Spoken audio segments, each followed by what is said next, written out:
அதனால் புரிஞ்சுக்குங்க, சாப்பிடும் பொழுது குறுக்க தண்ணி குடிக்கக்கூடாது. ஒருவேளை குளிர் பிரதேசத்துக்கு போனீங்கன்னா சாப்பிட்றதுக்கு முன்னால் கொஞ்சமாக கப்பில் கொஞ்சமாக சூடாக சூப் சாப்பிடுங்க, நல்லது. சைனா பக்கம் போனீங்கன்னா சாப்பிட்டு முடிச்சுட்டு குட்டி டம்ளரில் கொஞ்சமாக டீ சாப்பிடுங்க. ஒவ்வொரு ஊர்லேயும் ஒரு கலாச்சாரம் இருக்குது. அந்த கலாச்சாரத்தை நீங்கள் ஃபாலோ பண்ணாதான் அந்த ஊரில் நிம்மதியாக வாழ முடியும். அதுக்கு ஒரு உதாரணம் சொல்கிறேன். இந்தியாவில் கோயிலுக்கு போகும்போது செருப்பு போட்டு போகிறீங்களா? சுவிட்சர்லாந்தில் கோயில் கட்டி செருப்பு இல்லாமல் போங்க, அப்படியே ஃப்ரீஸ் ஆயிடுவீங்க. அப்புறம் நீங்கள் தான் சாமி சிலைன்னு சொல்லி உங்களுக்கு அபிஷேகம் பண்ண ஆரம்பிச்சிருவாங்க. அப்போது அந்த நாட்டுக்கு போய் கோயில் கட்டினீங்கன்னா ஷூ போட்டு தானே போகணும். அப்போ கலாச்சாரம் மாறுதா இல்லையா? ஷூ போட்டுட்டு கோயிலுக்கு போகக்கூடாது தப்புங்கிறது எல்லாத்துக்கும் தெரியும். ஆனால் நீங்கள் அண்டார்டிகாவில் கோயில் வச்சா ஷூ போட்டு போவீங்களா, ஷூ போடாமல் போவீங்களா? புரிஞ்சுக்குங்க, ஒரு நாட்டுக்கு இருக்கிற கலாச்சாரத்தை இன்னொரு நாட்டுக்கு கொண்டு போகும் பொழுது அங்கே இடிபடுது. இங்கே வேஷ்டி சட்டை போட்டு சுற்றலாம், சுவிட்சர்லாந்தில் போய் வேட்டி சட்டை போட்டு எப்படி சுற்றுவீங்க? கோட்டு போட்டு தான் இருக்கணும். புரிஞ்சுக்குங்க, பாலைவன பிரதேசத்துக்கு போனீங்கன்னா ட்ரெஸ்ஸு அந்த அரபு ட்ரெஸ் மாதிரி அந்த அபையா போட்டிருக்கணும். ஏன்னா மணல் அடிக்கும். அங்கெல்லாம் பேக்கெட் வச்சா பேக்கெட் ஃபுல்லாக மணலாயிரும். ஸோ ஒவ்வொரு நாட்டுக்கும் ஒரு ட்ரெஸ் இருக்கும், ஒரு சாப்பாடு இருக்கும், ஒரு கலாச்சாரம் இருக்கும். அந்த எனக்கு தெரிஞ்ச அந்த கலாச்சாரம் தான் பிற்காலத்தில் மதமாக மாறிடுச்சு. கிறிஸ்தவ கலாச்சாரங்கிறது என்னை பொறுத்த வரைக்கும் குளிர் கண்ட்ரி கலாச்சாரம். முஸ்லீம் கலாச்சாரங்கிறது ஹீட் கண்ட்ரி கலாச்சாரம். ஒவ்வொரு கலாச்சாரம் பார்த்தீங்கன்னா சைனீஸ் அதில் எடுத்து பார்த்தீங்கன்னா நான் ரிசர்ச் பண்ணி பார்த்தேங்க, அந்த நாட்டில் அந்த மாதிரி முறைகள் வாழ்ந்தாதான் ஆரோக்கியம் வாழ முடியுதுங்க. அப்படி கலாச்சாரம் தான் மாறுது. இது நம்ம பேர் வச்சிருக்கிறோம், இது தனி சப்ஜெக்ட். என்ன சொல்ல வரேன்னா, சாப்பிடும்போது தண்ணி குடிக்கக்கூடாது. இங்கே பாருங்க, அந்த சாப்பிடும்போது குறுக்க எவ்வளவு தண்ணி கம்மியாக குடிக்கிறோமோ அவ்வளவு நல்லது, அவ்வளோதாங்க. ஏன்னா ஹைட்ரோகுளோரிக் ஆசிடை டைல்யூட் பண்ணிடக்கூடாது. அதனால் சாப்பிடும்போது தண்ணி குடிக்காதீங்க. சாப்பிட்டு முடிச்ச உடனே சில பேர் இருக்காங்க, சாப்பிட்டு முடிச்ச உடனே 1 லிட்டர் எடுத்து கடற்கடன் ஊற்றிடுவீங்களா? அது என்ன பண்ணும்? இப்போ தானே சாப்பிட்ருக்கீங்க, ஆசிடு சாப்பாடை சேர்ந்து ஜீரண வேலையை ஆரம்பிச்சிருக்கா இல்லையா? அதுக்கு ஒரு 1/2 மணி நேரம் ஆகுமா? சாப்பிட்டு முடிச்சா இங்கே பாருங்க, 1/2 மணி நேரம்னு குத்து மதிப்பாக சொல்லியிருக்கிறேன். அதுக்காக கணக்கு பார்த்துட்டு உட்காந்துருக்காதீங்க. அப்ராக்சிமேட்டாக சொல்கிறேன். சாப்பிட்ட உடனே தண்ணி குடிக்காதீங்க. ஒரு 10 நிமிஷம், ஒரு 15 நிமிஷம், ஒரு 1/2 மணி நேரம், ஒரு குத்து மதிப்பான கணக்கு தான், எக்ஸாக்ட் கணக்கு கிடையாது. ஒரு வடை சாப்பிட்டீங்க, இதுக்கு 1/2 மணி நேரம் வெயிட் பண்ண வேண்டாம், 5 நிமிஷம் தண்ணி குடிச்சிடலாம். இவ்வளவு சாப்பிட்டீங்க, 1/2 மணி நேரம் ஆகணும். ஒரே ஒரு பிஸ்கட் சாப்பிட்றீங்க, உடனே தண்ணி குடிக்கலாம். புரிஞ்சுக்குங்க, ரூல்ஸை அப்படியே ஃபாலோ பண்ணாதீங்க. புரிஞ்சுக்கிட்டா நீங்களே கொஞ்சம் கொஞ்சம் மாற்றிக்கலாம். அதனால் சாப்பிட்றதுக்கு முன்னால் 1/2 மணி நேரம் தண்ணி குடிக்காதீங்க. சாப்பிடும்போது குறுக்க தண்ணி குடிக்காதீங்க. சாப்பிட்டு முடிச்சும் குடிக்காதீங்க. சாப்பிட்டு முடிச்சு ஒரு 15 நிமிஷம் 1/2 மணி நேரம் கழிச்சு தண்ணி குடிச்சு பாருங்க. அந்த தண்ணி அதுக்கப்புறம் எவ்வளவு குடித்தாலும் அது ஜீரணத்தை கெடுக்காது. இப்போ பல பேத்துக்கு சந்தேகம், சாப்பிட்றதுக்கு முன்னால் 1/2 மணி நேரம் தண்ணி குடிக்கக்கூடாது, சாப்பிடும் பொழுது ஒரு 1/2 மணி நேரம் ஆயிரும், சாப்பிட்டு முடிச்சு 1/2 மணி நேரம் தண்ணி குடிக்கக்கூடாது சொல்கிறீங்களே, அப்போ 1.5 மணி நேரம் தண்ணி குடிக்கக்கூடாதா? ஒருவேளை இந்த 1.5 மணி நேரத்தில் விக்கல் வந்தால் என்ன பண்ணுறது, சிக்கிக்கிச்சுன்னா என்ன பண்ணுறது, தொண்டை வறண்டு போனால் என்ன பண்ணுறது, தாகம் எடுத்தால் என்ன பண்ணுறது, காரமாக இருந்தால் என்ன பண்ணுறதுன்னு பல பேர் யோசிச்சிங்களா? இது எல்லாத்துக்கும் பதில் சொல்கிறேன். காரமாக இருந்தால் என்ன பண்ணுறது? காரமாக இருந்தால் அந்த சாப்பாட்டை சாப்பிடக்கூடாது. உங்கள் நாக்கு சொல்லுதா இல்லையா, காரம் அதிகமாக இருக்குது சாப்பிடாதேன்னு? அப்போ அதையும் சாப்பிட்றீங்க. காரம் அதிகமாக இருக்குன்னா காரத்தை கம்மி பண்ணுமே தவிர தண்ணி குடிக்கக்கூடாது. எப்படி காரத்தை கம்மி பண்ணுறது? எண்ணெய் ஊற்றுங்க, நல்லெண்ணெய், தேங்காய் எண்ணெய், எண்ணெய் ஊற்றுங்க. குழம்பு காரமா இருக்கா, கொஞ்சம் சாதம் நிறைய போட்டுக்குங்க. ரசம் காரமா இருக்கா, சாதம் நிறைய போடுங்க. புரிஞ்சுக்குங்க. சப்பாத்தி குருமா காரமா இருக்கா, கொஞ்சமா தொட்டுக்குங்க. ஸோ காரத்தை கம்மி பண்ற வேலையை தான் பார்க்கணுமே தவிர தண்ணி குடிச்சு எச்சிலையும் வயிற்றில் இருக்கிற ஹைட்ரோக்ளோரிக் ஆசிடும் அதை டைல்யூட் பண்ணிடக்கூடாது. சரி, விக்கல் சிக்கல் வந்தா என்ன பண்றது? புரிஞ்சுக்குங்க. சாப்பிடும் பொழுது கவனம் சாப்பாட்டில் இருந்தா விக்கல் சிக்கல் வரவே வராது. நம்ம சாப்பிடும் பொழுது நமது கவனம் வேற எங்காவது போச்சுன்னு வச்சுக்கோங்களேன், அப்பதான் விக்கல் சிக்கல் வரும். புரிஞ்சுக்குங்க. நீங்க செக் பண்ணி பாருங்க. எப்பாவது விக்கிச்சு சிக்கிச்சுனாவே உங்க கவனம் இங்க இல்ல, ஆபீஸ் பிசினஸ் குடும்பம் எங்கேயோ போயிடுச்சுன்னு அர்த்தம். நீங்க சாப்பிடும் போது சாப்பாட்டை கவனிச்சு சாப்பிடுங்க. உலகத்தில் யாருக்கும் விக்கல் சிக்கல் வரவே வராதுங்க. சரி, தொண்டை வறண்டு போச்சு, தாகமா இருக்கு, என்ன பண்றதுன்னு கேட்டா இங்க பாருங்க, இந்த 1.5 மணி நேரத்துல தண்ணி குடிக்கவே கூடாது, ஆனா குடிக்கலாம். வித்தியாசமான ரூல்ஸ். வரும் ஆனா வராதுன்னு சொல்ற மாதிரி இங்க பாருங்க. அந்த சாப்பிடும் பொழுது குறுக்க ஏதாவது தண்ணி தாக எடுத்துச்சுன்னா பாருங்க, குடிக்கலாம். எவ்வளவு குடிக்கணும்னா நிறைய குடிச்சிடக்கூடாது, கொஞ்சமா குடிக்கலாங்க.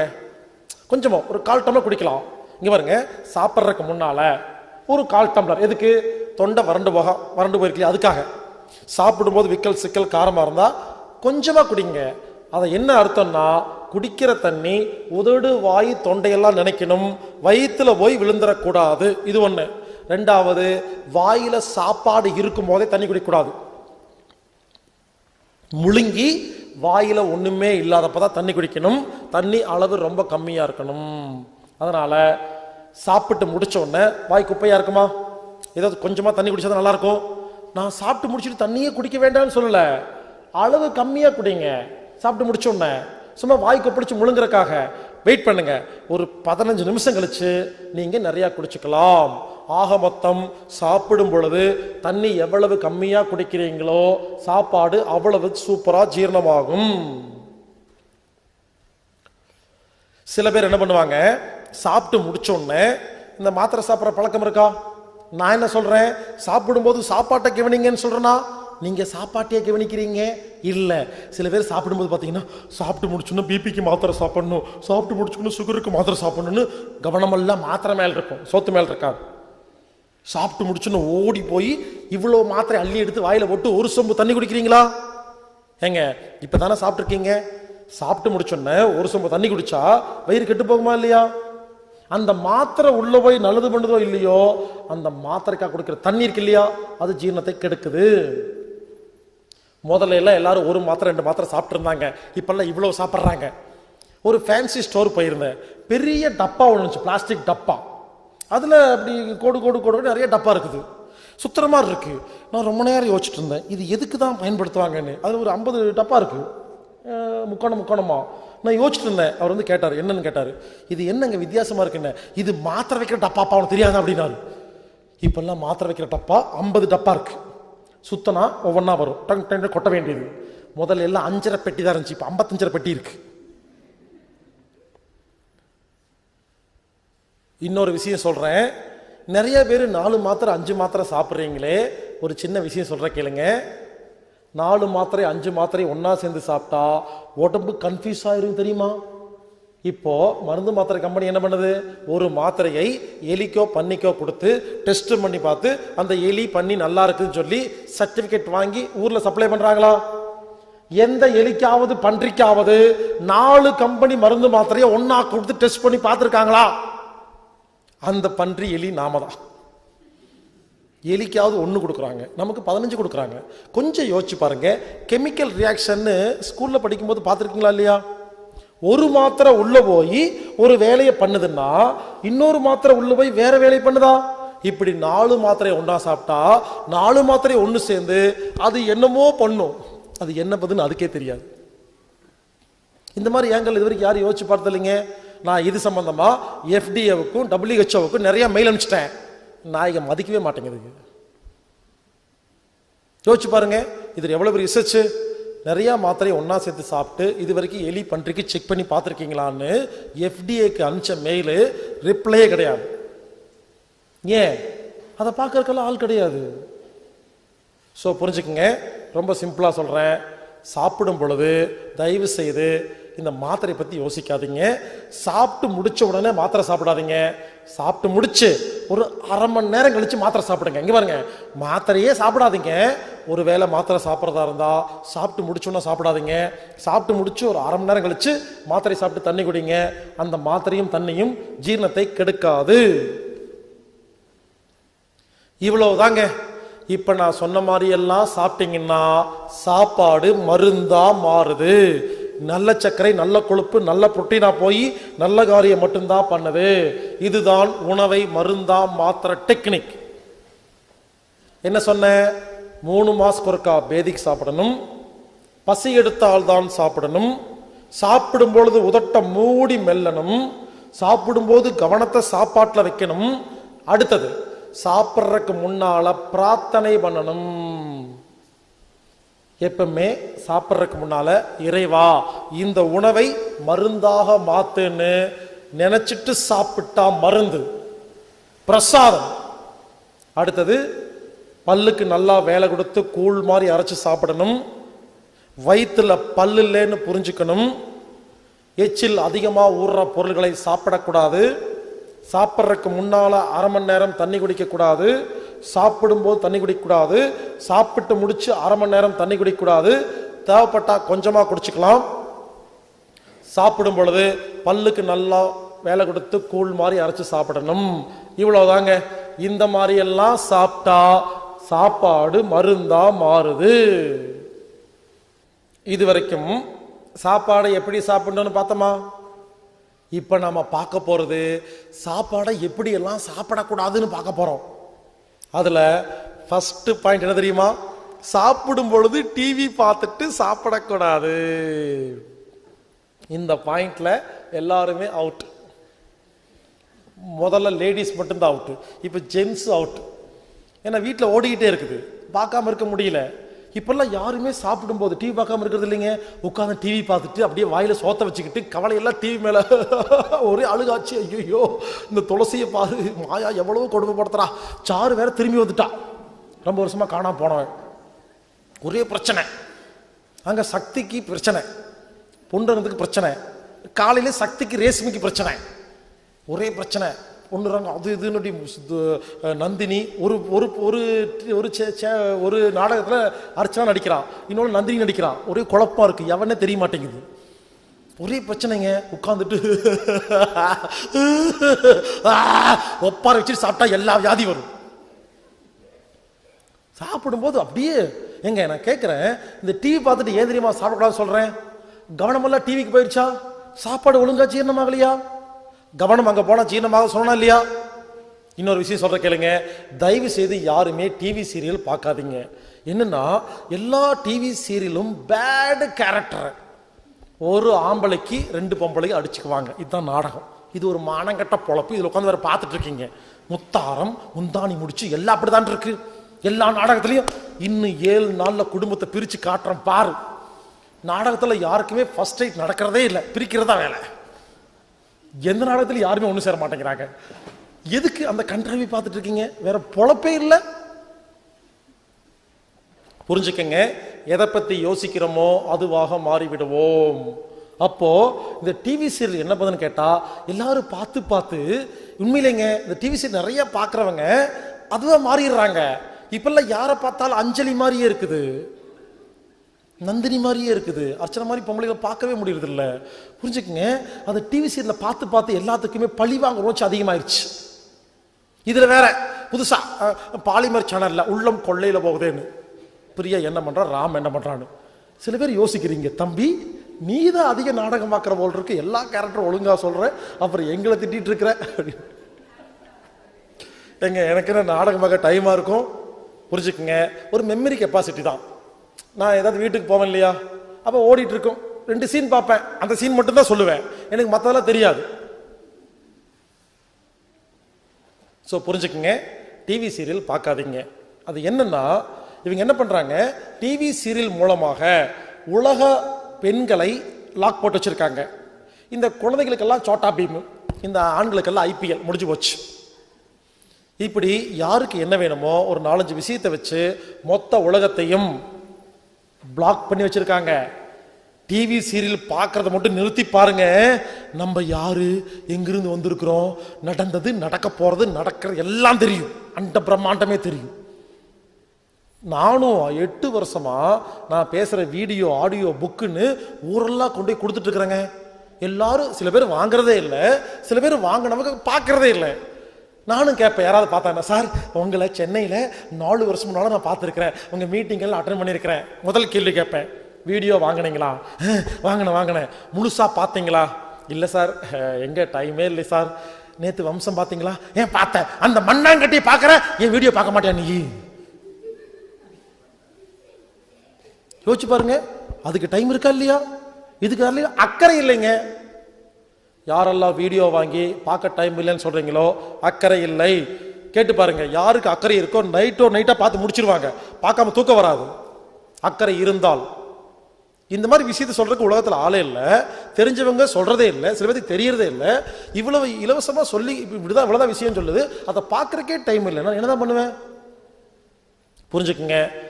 சரி, அப்போ டிவி சீரியல் பார்க்கறத விட்டுட்டு அப்போ சாப்பிடும்போது நியூஸ் கேட்கலாமா? நியூஸ் கேளுங்க. சாப்பிட்டு இருக்கும் பொழுது, ஈராக்கில் 4 பேர் வெட்டி கொலை செய்யப்பட்டார்கள், ரத்தத்தோட பாருங்க, உடம்பு ஜீரணமாகும். நியூஸும் பார்க்கக்கூடாது. சரி, சினிமா பார்க்கலாமா? சினிமா பாருங்க. விஜயகாந்த் சண்டை படம், டிஷ்யூம் டிஷ்யூம் அடி டிஷ்யூம் டிஷ்யூம் என்ன ஆகும்? டிஷ்யூம் டிஷ்யூம் சுரப்பி தான் சுரக்கும், ஜீனோ சுரப்பியெல்லாம் சுரக்காது. ஏங்க, சில விஷயத்தை பப்ளிக்ல சொல்ல முடியாதுங்க. அங்க எதை காட்டுறாங்களோ அந்த சுரப்பியெல்லாம் சுரந்துட்டு இருக்கும், ஜீன சுரப்பியெல்லாம் சுரக்கா. புரிஞ்சுக்குங்க. சாப்பிடும்போது பார்க்குற மாதிரியே காட்டுறாங்க டிவியில். புரிஞ்சுக்குங்க. சாப்பிடும்போது டிவியே பார்க்கக்கூடாதுங்க. இன்னொன்று, டிவியே நிறுத்துங்க, முடிஞ்சு போச்சு. இங்கே பாருங்க, இனிமேல் டிவி பார்க்குறதா இருந்தால் நேஷனல் ஜியோகிராஃபி சேனல் பாருங்க, டிஸ்கவரி சேனல் பாருங்க. அதில் என்ன தெரியுமா பண்ணுவான்? தண்ணிக்குள்ளே கேமராவை கொண்டு போயிடுவான், மீன் எல்லாம் காட்டுவான், ஆகாயத்துக்கு போய் பறவை காட்டுவான், பனி மலைக்குள்ளே போயிடுவான், அடர்ந்த காட்டு பகுதிக்கு போயிடுவான், பாலைவன பகுதிக்கு போயிடுவான். காட்டு பகுதியில் போயிட்டு, இந்த அமேசான் காடுகளில் மரங்கள் மிகவும் அடர்த்தியாக இருக்கின்றன, இங்கு பாம்புகள் மிகவும் நீளமாக இருக்கின்றதுன்னு சௌக்கியமா பேசிட்டு இருப்பான். மனுஷனை காட்டுற எந்த சேனலையும் பார்க்காதீங்க.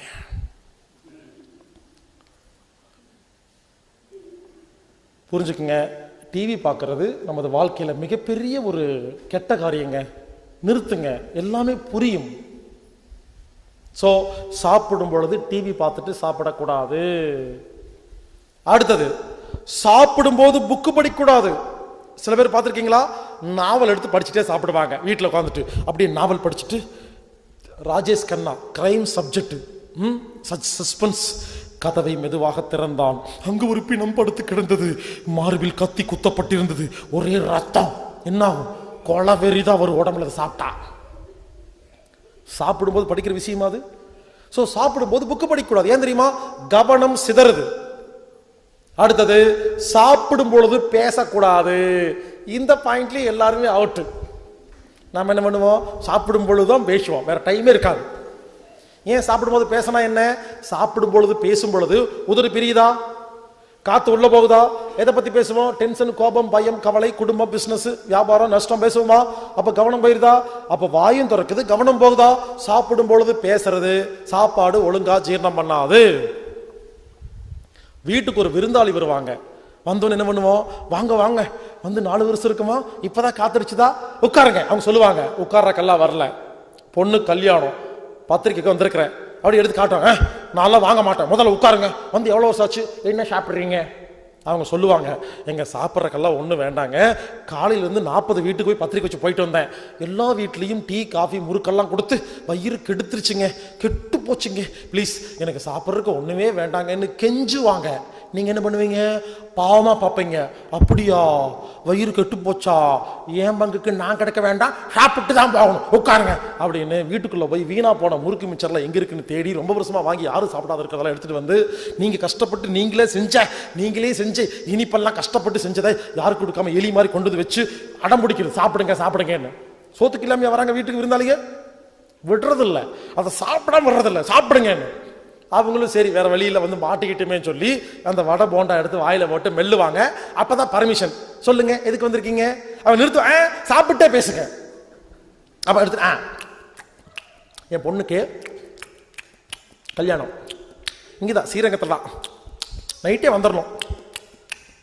இப்படி சாப்பிட்டே பேசணும். நோய் வருமா? நமக்கு ஒரு சந்தோஷம். சொந்தக்காரங்க வீட்டுக்குள்ள வரும்போது ஆரோக்கியமா வருவாங்க, கெடுத்து அனுப்புறதுல அப்படி ஒரு சந்தோஷம் நமக்கெல்லாம். இன்னும் சில பேர் இருக்காங்க, ஜென்ஸ் எல்லாம் ரோட்ல ஒரு ஃப்ரெண்டை பார்த்துக்கிட்டா போதும், மச்சான் உன்னை பார்த்து எவ்வளவு வருஷம் இருக்கும்? ஒரு 10 வருஷம் இருக்குமா?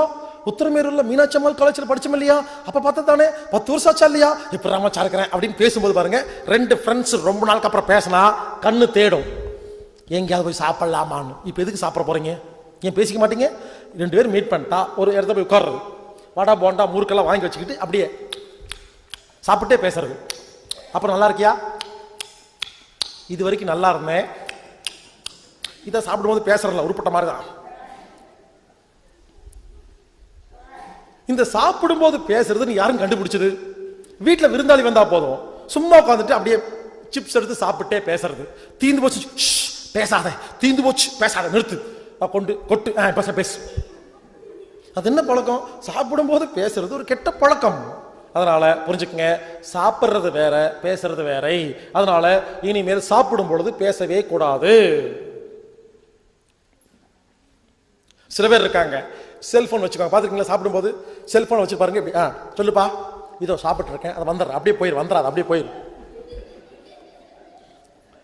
சில பேர் இருக்காங்க, இயர்போன் மாட்டிக்குவாங்க, அப்படி சாப்பிட்டே பேசுறது. ஆமா, அந்த செக்கன் கொடுத்துரு, அதாங்க பாத்துக்கோ. பிசினஸ். சாப்பிடும்போது ஒரு வீட்டுக்கு போனேன், விருந்தாளியா போனேன், அந்த வீட்டுக்காரர் வந்தாருங்க. வீட்டுக்குள்ள வரும்பொழுது கார்ல இருந்து இறங்கி இயர்போன்ல பேசிக்கிட்டே வராரு. பிசினஸ். கதவை திறந்து உள்ள வந்து எங்க பார்த்து போன்ல பேசிட்டு இருக்காரு, இயர்போன்ல என்ன பார்த்து, வாங்கய்யா சௌக்கியமா அப்படின்னு கேட்டுட்டு அவர் வாட்டுக்கு பாத்ரூம்குள்ள புந்துட்டாரு. கக்கூஸ்குள்ள உட்காந்து பேசிட்டு இருக்காரு. ஆமா, 4 செக்கு அங்க போகணும், 4 சரக்கு இங்க போகணும், கக்கூஸ்குள்ள பிசினஸ். வெளியே வந்தாரு, அப்படி பாத்ரூம்குள்ள போனாரு, வெளியே வந்தாரு, டைனிங் டேபிள் முன்னாடி உட்கார்ந்தாரு, சாப்பிடும்போது பேசிட்டே சாப்பிட்றாரு. பிசினஸ். சாப்பிட்டு முடிச்சாரு, என்கிட்ட வரங்கியா விட்டு வீட்டு விட்டு போயிட்டாரு. அந்த மனைவி பார்த்து கேட்டேன், இவர்கிட்ட எப்ப பேசுவீங்கன்னு. எப்பாவது கூப்பிட்டா வெயிட்டிங் லிஸ்ட் இருக்கும், அப்புறமா அவரே கூப்பிடுவாரு. புரிஞ்சுக்குங்க, எப்ப பார்த்தாலும் சில பேர் போன்லயே இருக்க வேண்டியது. சாப்பிடும்போது போன்ல பேசிட்டே சாப்பிட்டா எப்படிங்க ஜீரணமாகும்? அப்புறம் சம்பாரிச்ச பணத்தை கொண்டு வந்து அப்புறம் ஆபரேஷன் கொடுக்க வேண்டியது. புரிஞ்சுக்குங்க, சாப்பிடும் பொழுது பேசக்கூடாது. இங்க பாருங்க, நான் சொல்றதெல்லாம் நான் கண்டுபிடிக்கலைங்க, ஏற்கனவே நம்ம தாத்தா பாட்டி வாழ்ந்த வாழ்க்கைங்க. அதான் சொல்றேன். நான் என்ன பெருசா சொல்லிட்டேன்? தாத்தா பாட்டி சொன்னாங்களா இல்லையா சாப்பிடும் போது பேசாதேன்னு சொன்னாங்களா இல்லையா?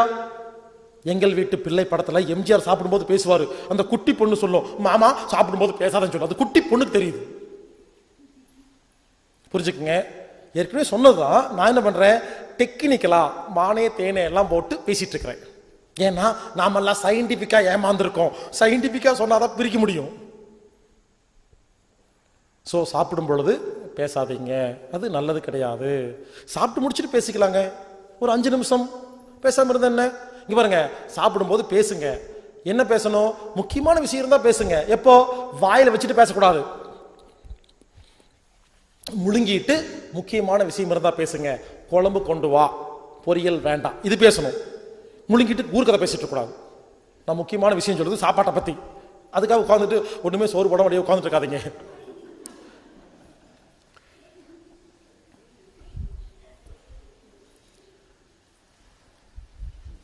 அடுத்தது, ஹோட்டல் சாப்பாடு சாப்பிடக்கூடாது. வீட்டு சாப்பாடு அமிர்தம். இந்த ஹோட்டல் சாப்பாட்டு வீட்டு சாப்பாட்டுக்கு என்ன வித்தியாசம்னா, ஹோட்டல்ல பெரிய அடுப்புல பெருசா வச்சு சமைப்பாங்க, வீட்டுல குட்டி அடுப்புல குட்டியா சமைப்பாங்களா? நீங்க செக் பண்ணி பாருங்க. ஒரு உணவை எவ்வளவு மெதுவா சூடு பண்றோமோ சத்து நிறைய இருக்கும், எவ்வளவு வேகமா சூடு பண்றோமோ சத்து கம்மியாயிரும். நீங்க கேஸ் ஸ்டவ்ல சமைக்கும் பொழுது சிம்ல வச்சு சமைச்சு பாருங்க, நிறைய எனர்ஜி இருக்கும். பெருசா வச்சு சமைச்சு பாருங்க, சத்து கம்மியா இருக்கும். வீட்டு அடுப்பை விட ஹோட்டல்ல இந்த மாதிரி பெரிய ஃபங்க்ஷன்ல எல்லாம் பாருங்க, பெரிய அடுப்பை வேகமா எரிய வச்சு சமைக்கிறாங்களா, அதுலயே எல்லா சத்தும் போயிருங்க. அதனால முடிஞ்ச வரைக்கும் வீட்டு சாப்பாடு சாப்பிடுங்க, ஹோட்டல் சாப்பாடு அவாய்ட் பண்ணுங்க. ஹோட்டல் சாப்பாட்டில் அஜினமோட்டோ சோடாப்பெல்லாம் போட்டிருப்பாங்க, அது டேஸ்ட்டுக்காக பழசு போட்டிருப்பாங்க. பல ஹோட்டலில் பழையதாக கொடுக்குறாங்க. ஏன்னா அவங்க பிஸ்னஸ் பண்ணுறாங்களா?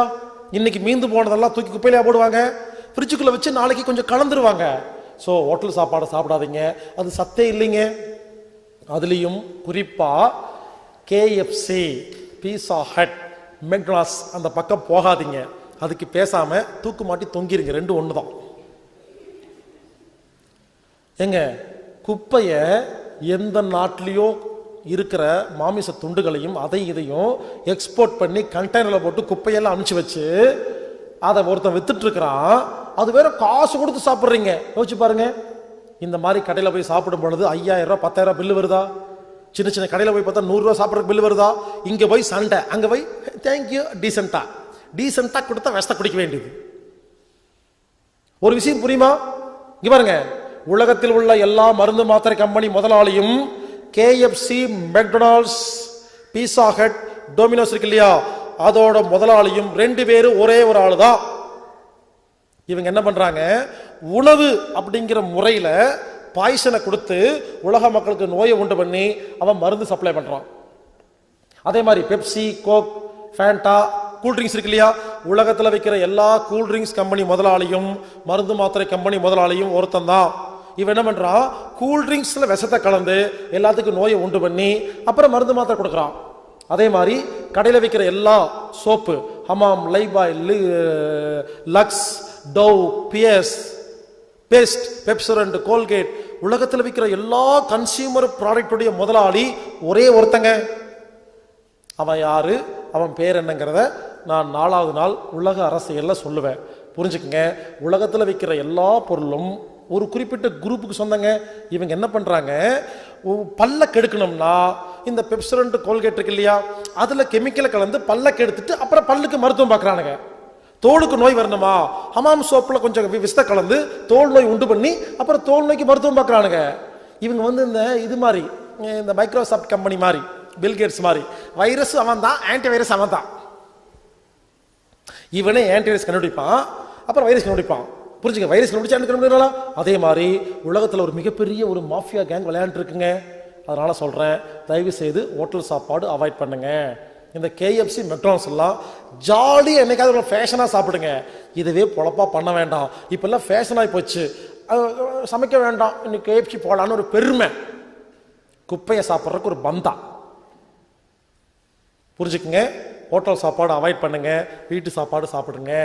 வீட்டு சாப்பாடு அமிர்தம்னு யாருக்கு தெரியும்? என்னைக்காவது நார்த் இந்தியாவுக்கோ, துபாய்க்கோ, சிங்கப்பூருக்கோ, மலேசியாவுக்கோ தனியாக போய் வேலை செய்யும் பொழுது சோத்துக்கு வக்கு இல்லாம சிங்கி அடிச்சுட்டு வீட்டுக்கு வருவாங்க பாத்தீங்களா, அவங்களுக்கு தான் தெரியும்.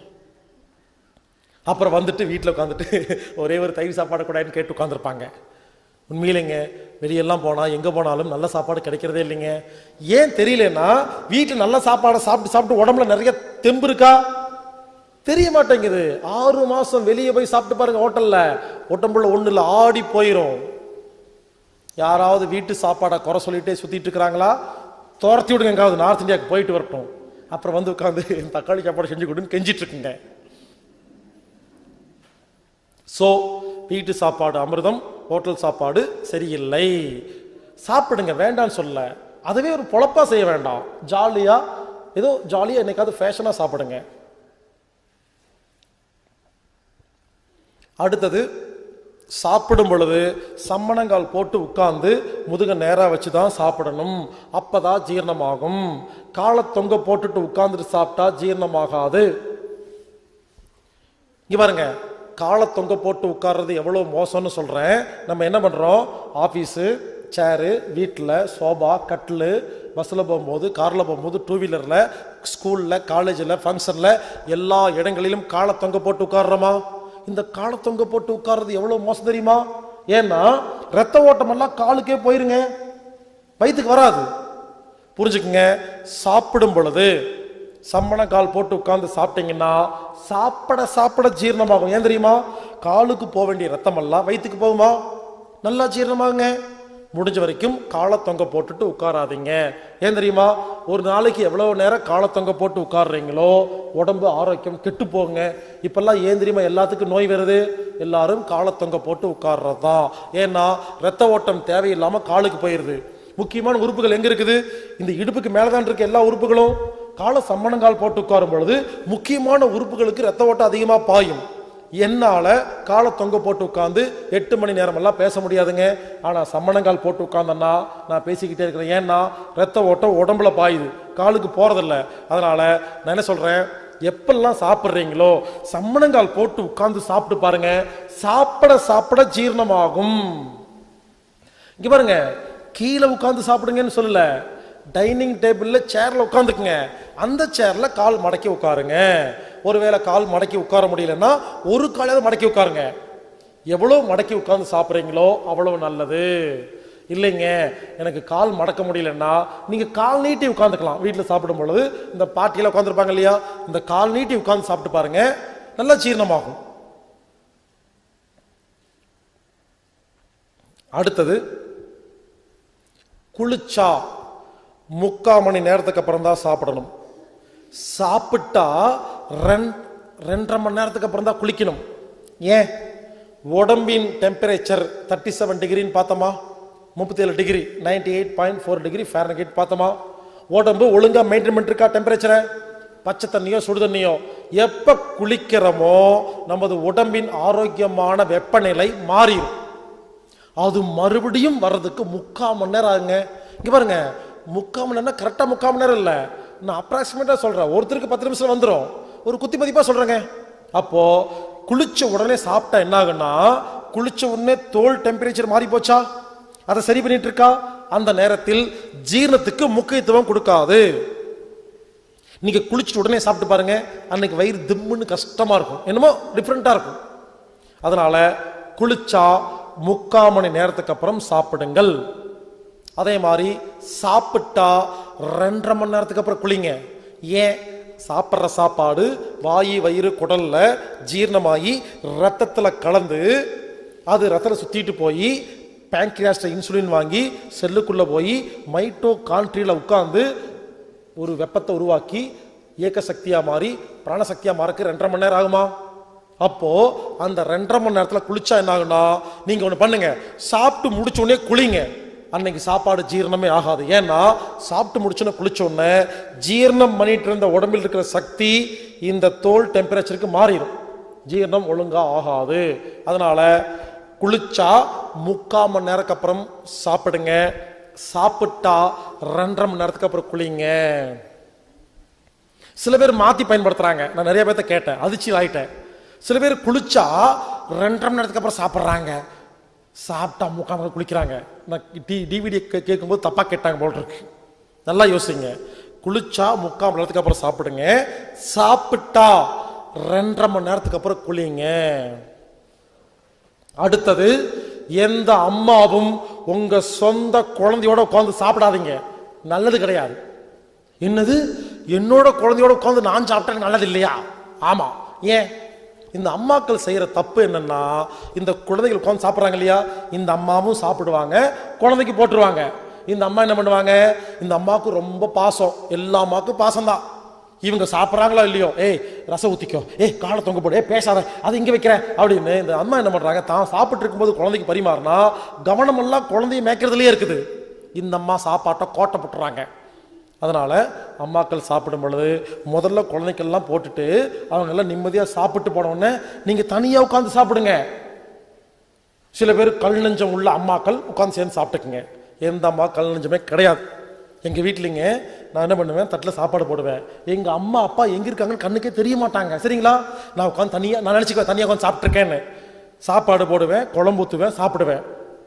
சாப்பாடு போடுவேன், ரசம் வேண்டாம், சரி மோர் ஊத்தலான்னு மோரை எடுத்து ஊத்த போவேன், எங்க அம்மா குரல் கேட்கும், ஏண்டா ரசம் சாப்பிடலையா அப்படின்னு. அப்பதான் தெரியும் நம்மளை வாட்ச் பண்ணிட்டு இருக்காங்கன்னு. எங்கிருந்து வாட்ச் பண்றாங்க தெரியாது, ஓரமா இருந்து அப்படி பார்த்துக்கிட்டே இருப்பாங்க. நான் ரசம் சாப்பிடலன்னு பின்னால தெரியுது அவங்களுக்கு. அதே மாதிரி ஒரு பொரியல் எடுத்து தட்டில் வைப்பேன், எங்க அப்பா அங்கிருந்து சொல்லுவார், டே பொரியல சின்ன தட்டில் வைடா, தனியா வேணும். அவரை யோசிப்பேன், அவர் பார்த்துட்டு இருக்காருன்னு தெரிஞ்சுக்கிட்டேன். இந்த அம்மா அப்பாக்கு இதுதான் வேலை. இந்த குழந்தைக்கு சாப்பிடும்போது அப்படியே வேடிக்கை பார்த்துட்டு சாப்பிட்டு முடிச்சுட்டு போன எடுத்து பார்ப்பாங்க, என்ன கொஞ்சமா சாப்பிட்ருக்கான், எங்கேயோ தின்ட்டு வந்திருக்கான், கண்டுபிடிச்சிருவாங்க. அளவு கரெக்டாக தெரியும், மோப்பம் முடிச்சிருவாங்க, கண்டுபிடிச்சிருவாங்க. ஸோ அம்மாக்கள் நீங்கள் சாப்பிடும் பொழுது தயவு செய்து உங்கள் குழந்தையோட சாப்பிடாதீங்க, அவங்களுக்கெல்லாம் பரிமாறிட்டு தனியாக சாப்பிடுங்க. உங்கள் கவனத்தை சாப்பாட்டில் வச்சு சாப்பிட்டு பாருங்க, நல்லா ஜீரணமாகுமே. சில பேர் இருப்பாங்க கை குழந்தை வச்சிருப்பாங்க, அந்த கை குழந்தை மேலே ஏறும் கீழே இறங்கும், சாப்பாட்டு தட்டில் கால் வைக்கும், சுற்றி சுற்றி வந்துட்டு இருக்கும். அது கூட பேசிட்டே சாப்பிட்டீங்கன்னா நீங்கள் எப்படி சாப்பாடு செய்ய என்ன பண்ணுவீங்க? கை குழந்தைய உங்கள் மாமியார்ட்டையும் அம்மாட்டையும் யார்ட்டையும் கொடுத்துட்டு ஒரு 5 நிமிஷம் கொடுத்துட்டு முழு கவனத்தையும் சாப்பாட்டில் வச்சு சாப்பிடுங்க. அம்மாக்கள் உங்கள் சாப்பாடு நல்லா ஜீரணமாகும். இங்கே பாருங்க, இன்னும் 2 பாயிண்ட் இருக்கு, அவ்வளோதான், சாப்பாடு முடிஞ்சிடுச்சு. இப்போ அடுத்த பாயிண்ட், எது எதெல்லாம் சாப்பிடலாம், எது எதெல்லாம் சாப்பிடக்கூடாது. சரிங்களா?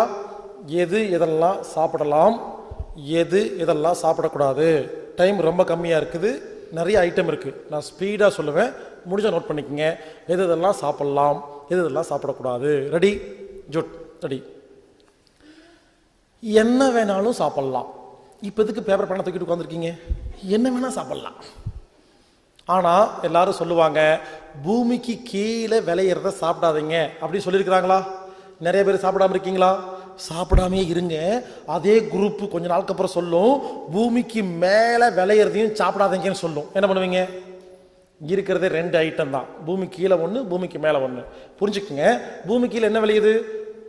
கேரட்டு, பீட்ரூட்டு, உருளைக்கிழங்கு, கருணக்கிழங்கு, வெங்காயம், பூண்டு, அவ்வளோதான், முடிஞ்சு போச்சு. புரிஞ்சுக்குங்க, இதை சாப்பிட்டா என்ன வியாதி வரும்? இங்கே பாருங்க, ஒன்றும் இல்லை. பிரச்சனை பூமிக்கு கீழேயா மேலேயாங்கிறது இல்லை, உங்களுக்கு சாப்பிட தெரியுமா தெரியாதாங்கிறது தான். உருளைக்கிழங்க சாப்பிட்டா ஏன் என்ன ஆயிரும்? ஒன்றும் ஆகாது. உருளைக்கிழங்கு நம்ம எப்படி சாப்பிட்றோம்னா, உருளைக்கிழங்க வாயில போட்டு ஒழுங்கா மெல்லாம, பசி இல்லாதப்போ டிவி பார்த்துட்டு பேப்பரை படிச்சுட்டு என்ன பண்றோம், அப்படியே முழுங்கிடுறோமா? இந்த உருளைக்கிழங்கு வாய்க்குள்ள போகும்போது உருளைக்கிழங்கா இருக்குதா? வயிற்றுக்குள்ள போகும்போது உருளைக்கிழங்காவே போகுது, குடலுக்கு போகும்போது உருளைக்கிழங்காவே போகுது.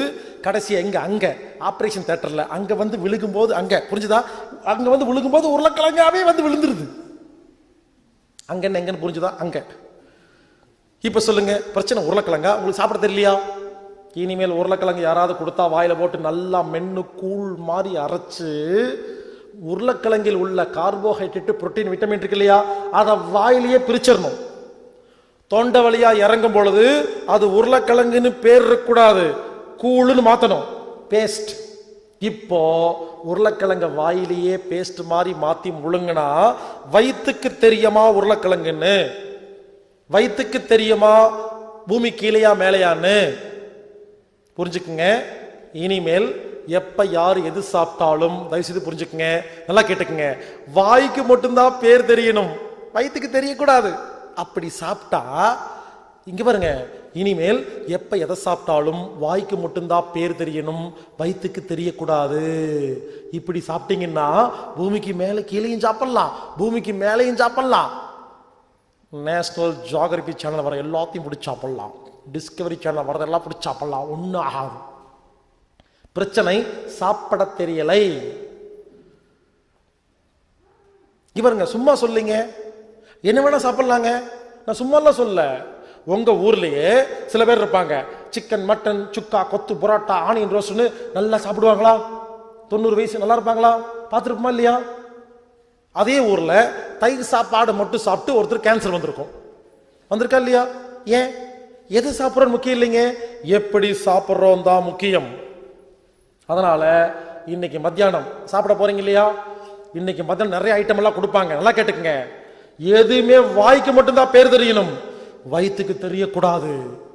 இன்னைக்கு மத்தியானம் நல்லா மென்னு கூழ் மாதிரி அரைச்சு வயிற்றுல முழுங்கிட்டு வந்து உட்கார்ந்தீங்கன்னு வச்சுங்களேன், இன்னைக்கு மத்தியானம் உங்க வயிறு உங்ககிட்ட கம்ப்ளைண்ட் பண்ணணும். என்ன கம்ப்ளைண்ட் பண்ணணும்? ஏய், கடந்த 45 வருஷமா நானும் பார்த்துட்டு இருக்கிறேன், வயிற்றுல எனக்கு பேர் தெரிஞ்சது, இன்னைக்கு என்ன ஒரு பேரும் தெரியல அப்படின்னு கேட்கணும். நீங்க வயிற்றுல சொல்லுங்க, வயிறு இனிமேல் உனக்கு பேரே தெரியாது, கூழ் மட்டும்தான் வரும் சொல்லிட்டீங்கன்னா என்ன வேணாலும் சாப்பிடலாம். பருப்பு வடை, மசால் வடை இருக்கு இல்லையா, நல்ல பெரிய மசால் வடை, அதுல கடல பருப்பு எல்லாம் போட்டிருப்பாங்க இல்லையா, அந்த வடையை நான் 1000 பேர்த்துக்கு கொடுக்குறேங்க.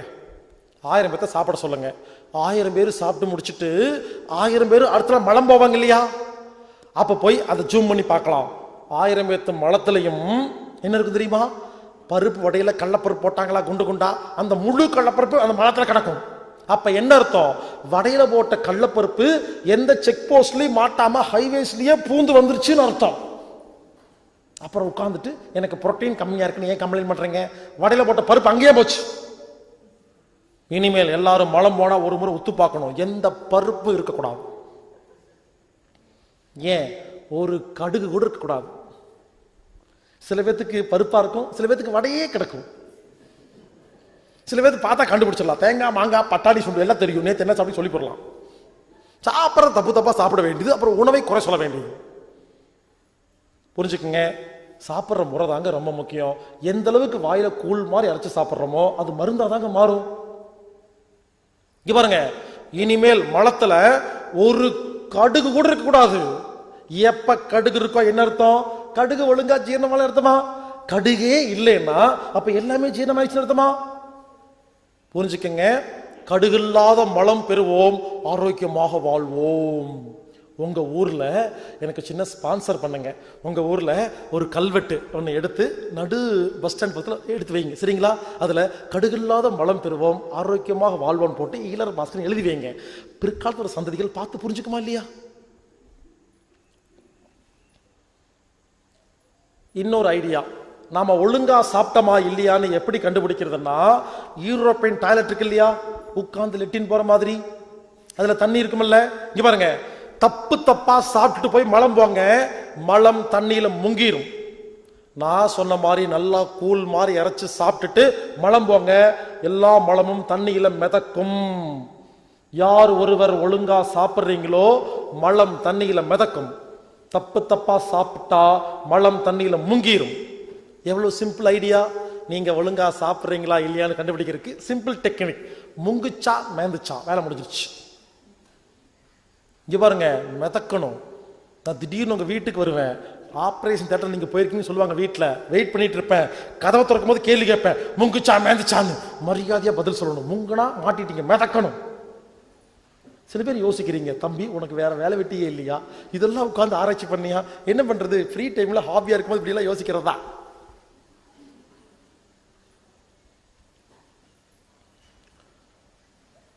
அடுத்த கேள்வி, தம்பி பல்லால நல்லா கூழ் மாதிரி அரைச்சு சாப்பிடணும்னு சொல்றையே, எனக்கு பல்லே இல்லையே, நான் என்ன பண்றது? சில பேர் கேட்க கூச்சப்பட்டு உட்கார்ந்துருப்பீங்க.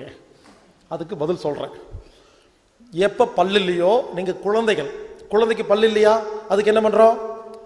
சாலிடா கொடுக்குறோமா, கடினமான பொருள் கொடுக்குறோமா, லிக்விட் மட்டும் கொடுக்குறோமா, பால் இளநீ கூழ் மாதிரி அரைச்சு ஏதோ பண்ணி கொடுக்குறோமா இல்லையா? எப்ப பல்லு போச்சோ, நீங்க குழந்தைகள் எப்படி சாப்பிடணும்னா, பல்லு போனவங்க யாருமே கடினமான பொருளை சாப்பிடவே கூடாது. கஞ்சி லிக்விட் ஐட்டம் தான் சாப்பிடணும், நீராகாரம் தான் சாப்பிடணும். ஒருவேளை சாப்பாடு சாப்பிடணும்னு ஆசை வந்துச்சுன்னா நல்லா கவனிங்க, சாப்பாட்டை கையால நல்லா பிணைஞ்சு கூழ் மாதிரி பண்ணி, இங்க பாருங்க, பல்லு செய்ய வேண்டிய வேலை கை கொடுத்துடணும். கூழ் மாதிரி அரைச்சாச்சா, இப்ப வாயில போட்டு முழுங்கிடக்கூடாது. ஏன்? எச்சில் கலக்கணுமா? அப்ப என்ன பண்ணணும்? பல்லு இருக்கிறதா கற்பனை பண்ணி ஒரு 10 முறை சும்மா அதக்கணும். பாருங்க, சும்மா பல்லு இருக்கோ இல்லையோ ஒரு 10 முறை வாயில வச்சு அதக்கனா எச்சில் கலந்துருமா? பல்லு செய்ய வேண்டிய வேலை கை கொடுத்தாச்சு, எச்சில் கலக்க வேண்டிய வேலைக்கு மென்னாச்சு. இப்ப முழுங்குங்க, சாப்பாடு ஜீரணமாகும். எப்ப பல்லு போச்சோ அவங்களுக்கு எல்லா வியாதி வருது. ஏன் தெரியுமா? பல்லு இருக்கிறவங்களே மெல்றதில்ல, இவங்க முழுங்கிடுறாங்களா, அது உள்ள போய் கெட்ட சக்கரை கெட்ட கொழுப்பா போயிருதுங்க. அதனால எப்ப பல்லு போச்சோ நான் சொல்ற மாதிரி கையில நல்லா பிணைஞ்சு சாப்பிடுங்க. இல்ல கீரை சாப்பிடணும், காய்கறி எல்லாம் சாப்பிடணும், கையில பிணைய முடியலன்னு கேட்டீங்கன்னா ஒரு ஐடியா சொல்றேன். ஒரு குண்டால கீரை காய்கறி எல்லாம் போட்டு பருப்பு மத்து வச்சு கடைஞ்சிருங்க. குழந்தைக்கு அப்படித்தானே கொடுப்பீங்க?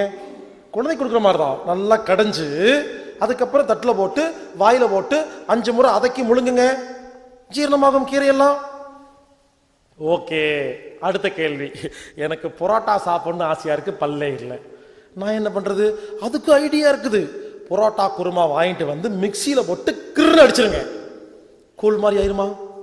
பல்லு செய்ய வேண்டிய வேலை மிக்சி பண்ணிருச்சா? இப்ப வாயில போட்டு 10 முறை அதக்கி புரோட்டாவை முழுங்குங்க, புரோட்டாவும் ஜீரணமாகும். ஹலோ, கொஞ்சமா சாப்பிட்ற மாதிரி இருந்தாதான் மிக்சி ரெக்கமெண்டேஷன், நிறைய சாப்பிட்ற மாதிரி இருந்தா கிரைண்டர் ரெக்கமெண்டேஷன்.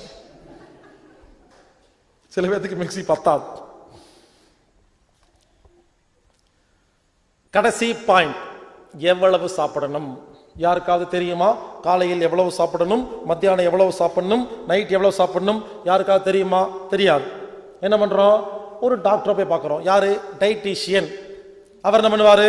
ஒரு பேப்பர் எடுத்து காலையில் 4 சப்பாத்தி சாப்பிடுங்க, மத்தியானம் 1 கப்பு தக்காளி சாப்பாடு சாப்பிடுங்க, நைட்டு 5 இட்லி சாப்பிடுங்கன்னு எழுதி கொடுக்குறாங்களா? நான் ஒரு கேள்வி கேட்கிறேன்.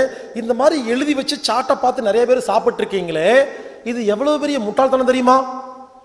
ஏங்க, 4 சப்பாத்தி சாப்பிடுங்கன்னு எழுதி கொடுத்தாங்களே, அந்த டாக்டர் உங்ககிட்ட நீங்க எல்லா வேலையும் நீங்களே செய்யற ஹவுஸ் ஒய்ஃபா, இல்ல எந்த வேலை வெட்டிக்கு போகாம சும்மா உட்கார்ந்துருக்க சோம்பேறி ஹவுஸ் ஒய்ஃபான்னு கேட்டாங்களா?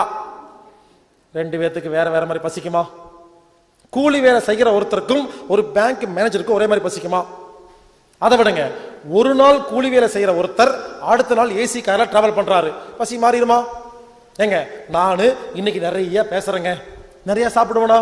நாளைக்கு ஒரு வேலை பேச்சே இல்லை, கொஞ்சமா சாப்பிடுவனா? சுவிட்சர்லாந்து போனா பசி மாறிடுமா? சென்னையில வேற மாதிரி பசிக்குமா? மழை பெஞ்சா பசி மாறிடுமா?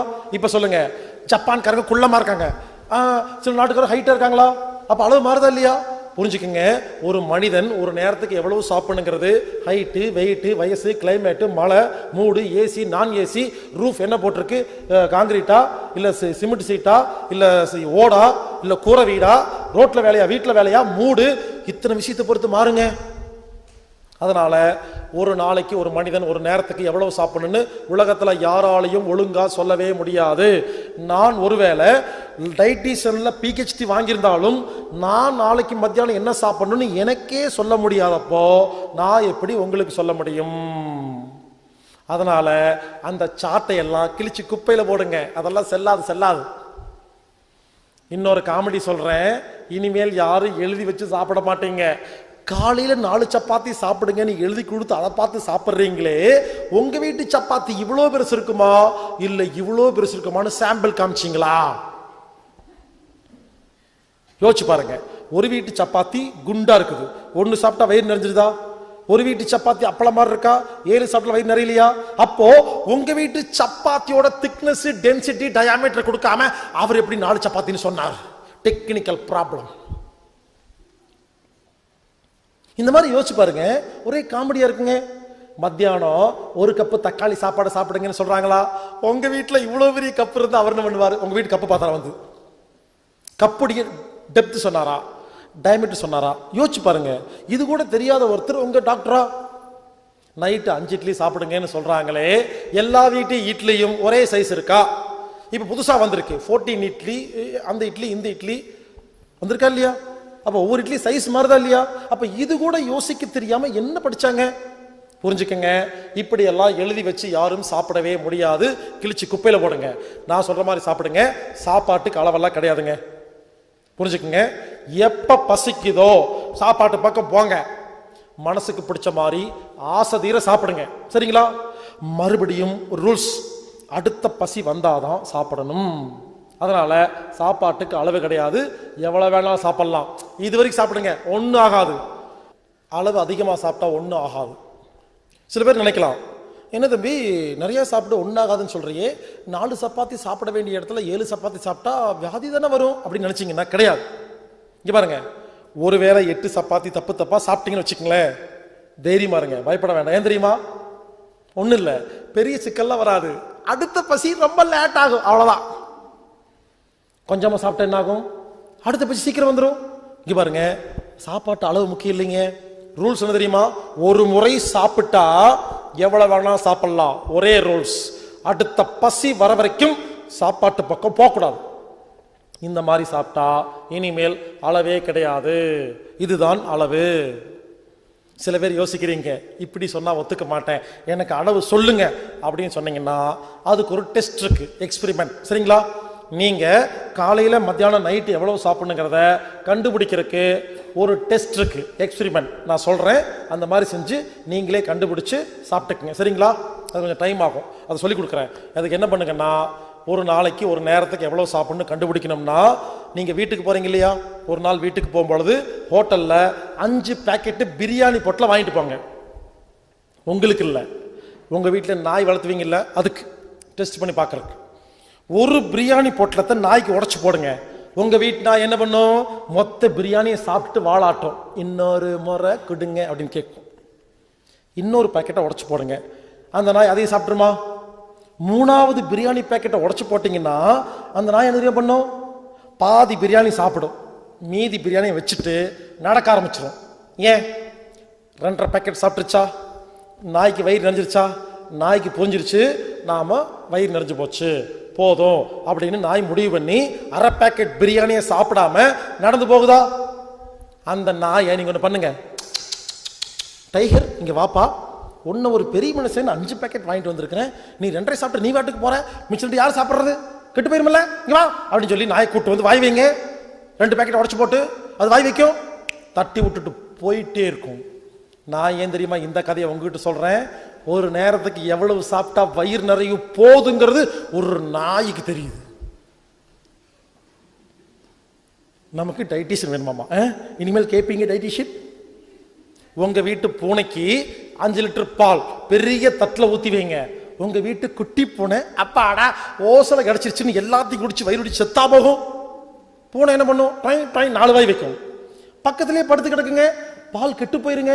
பூனை மதிக்காது, பூனைக்கு பால் தான் பிடிக்கும், இருந்தாலும் வயிறு நிறைஞ்சா பூனை மதிக்கிறது இல்லைங்க.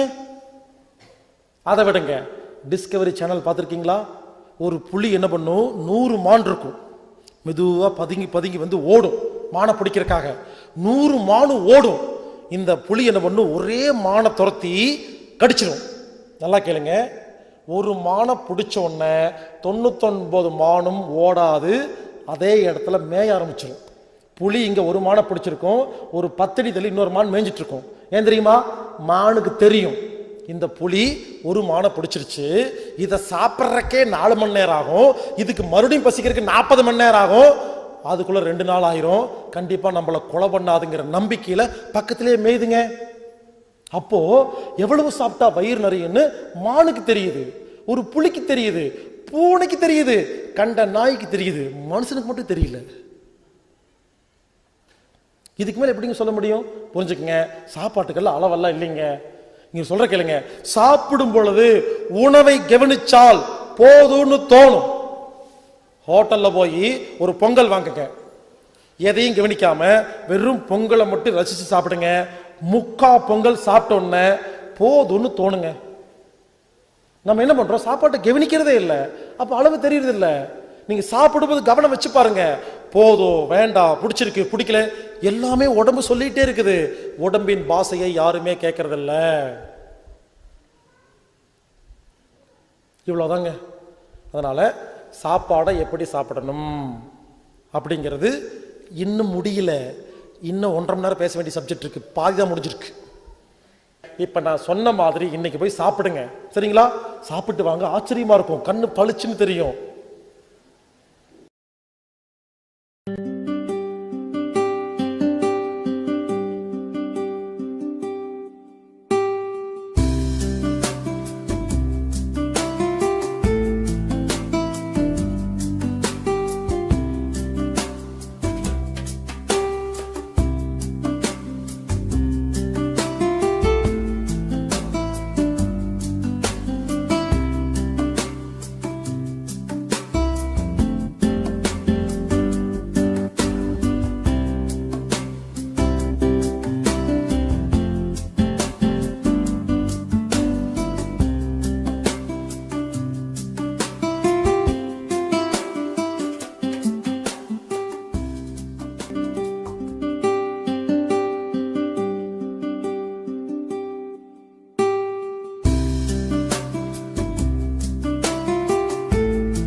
உணவை எப்படி ஒழுங்காக ஜீரணம் பண்ணுறது?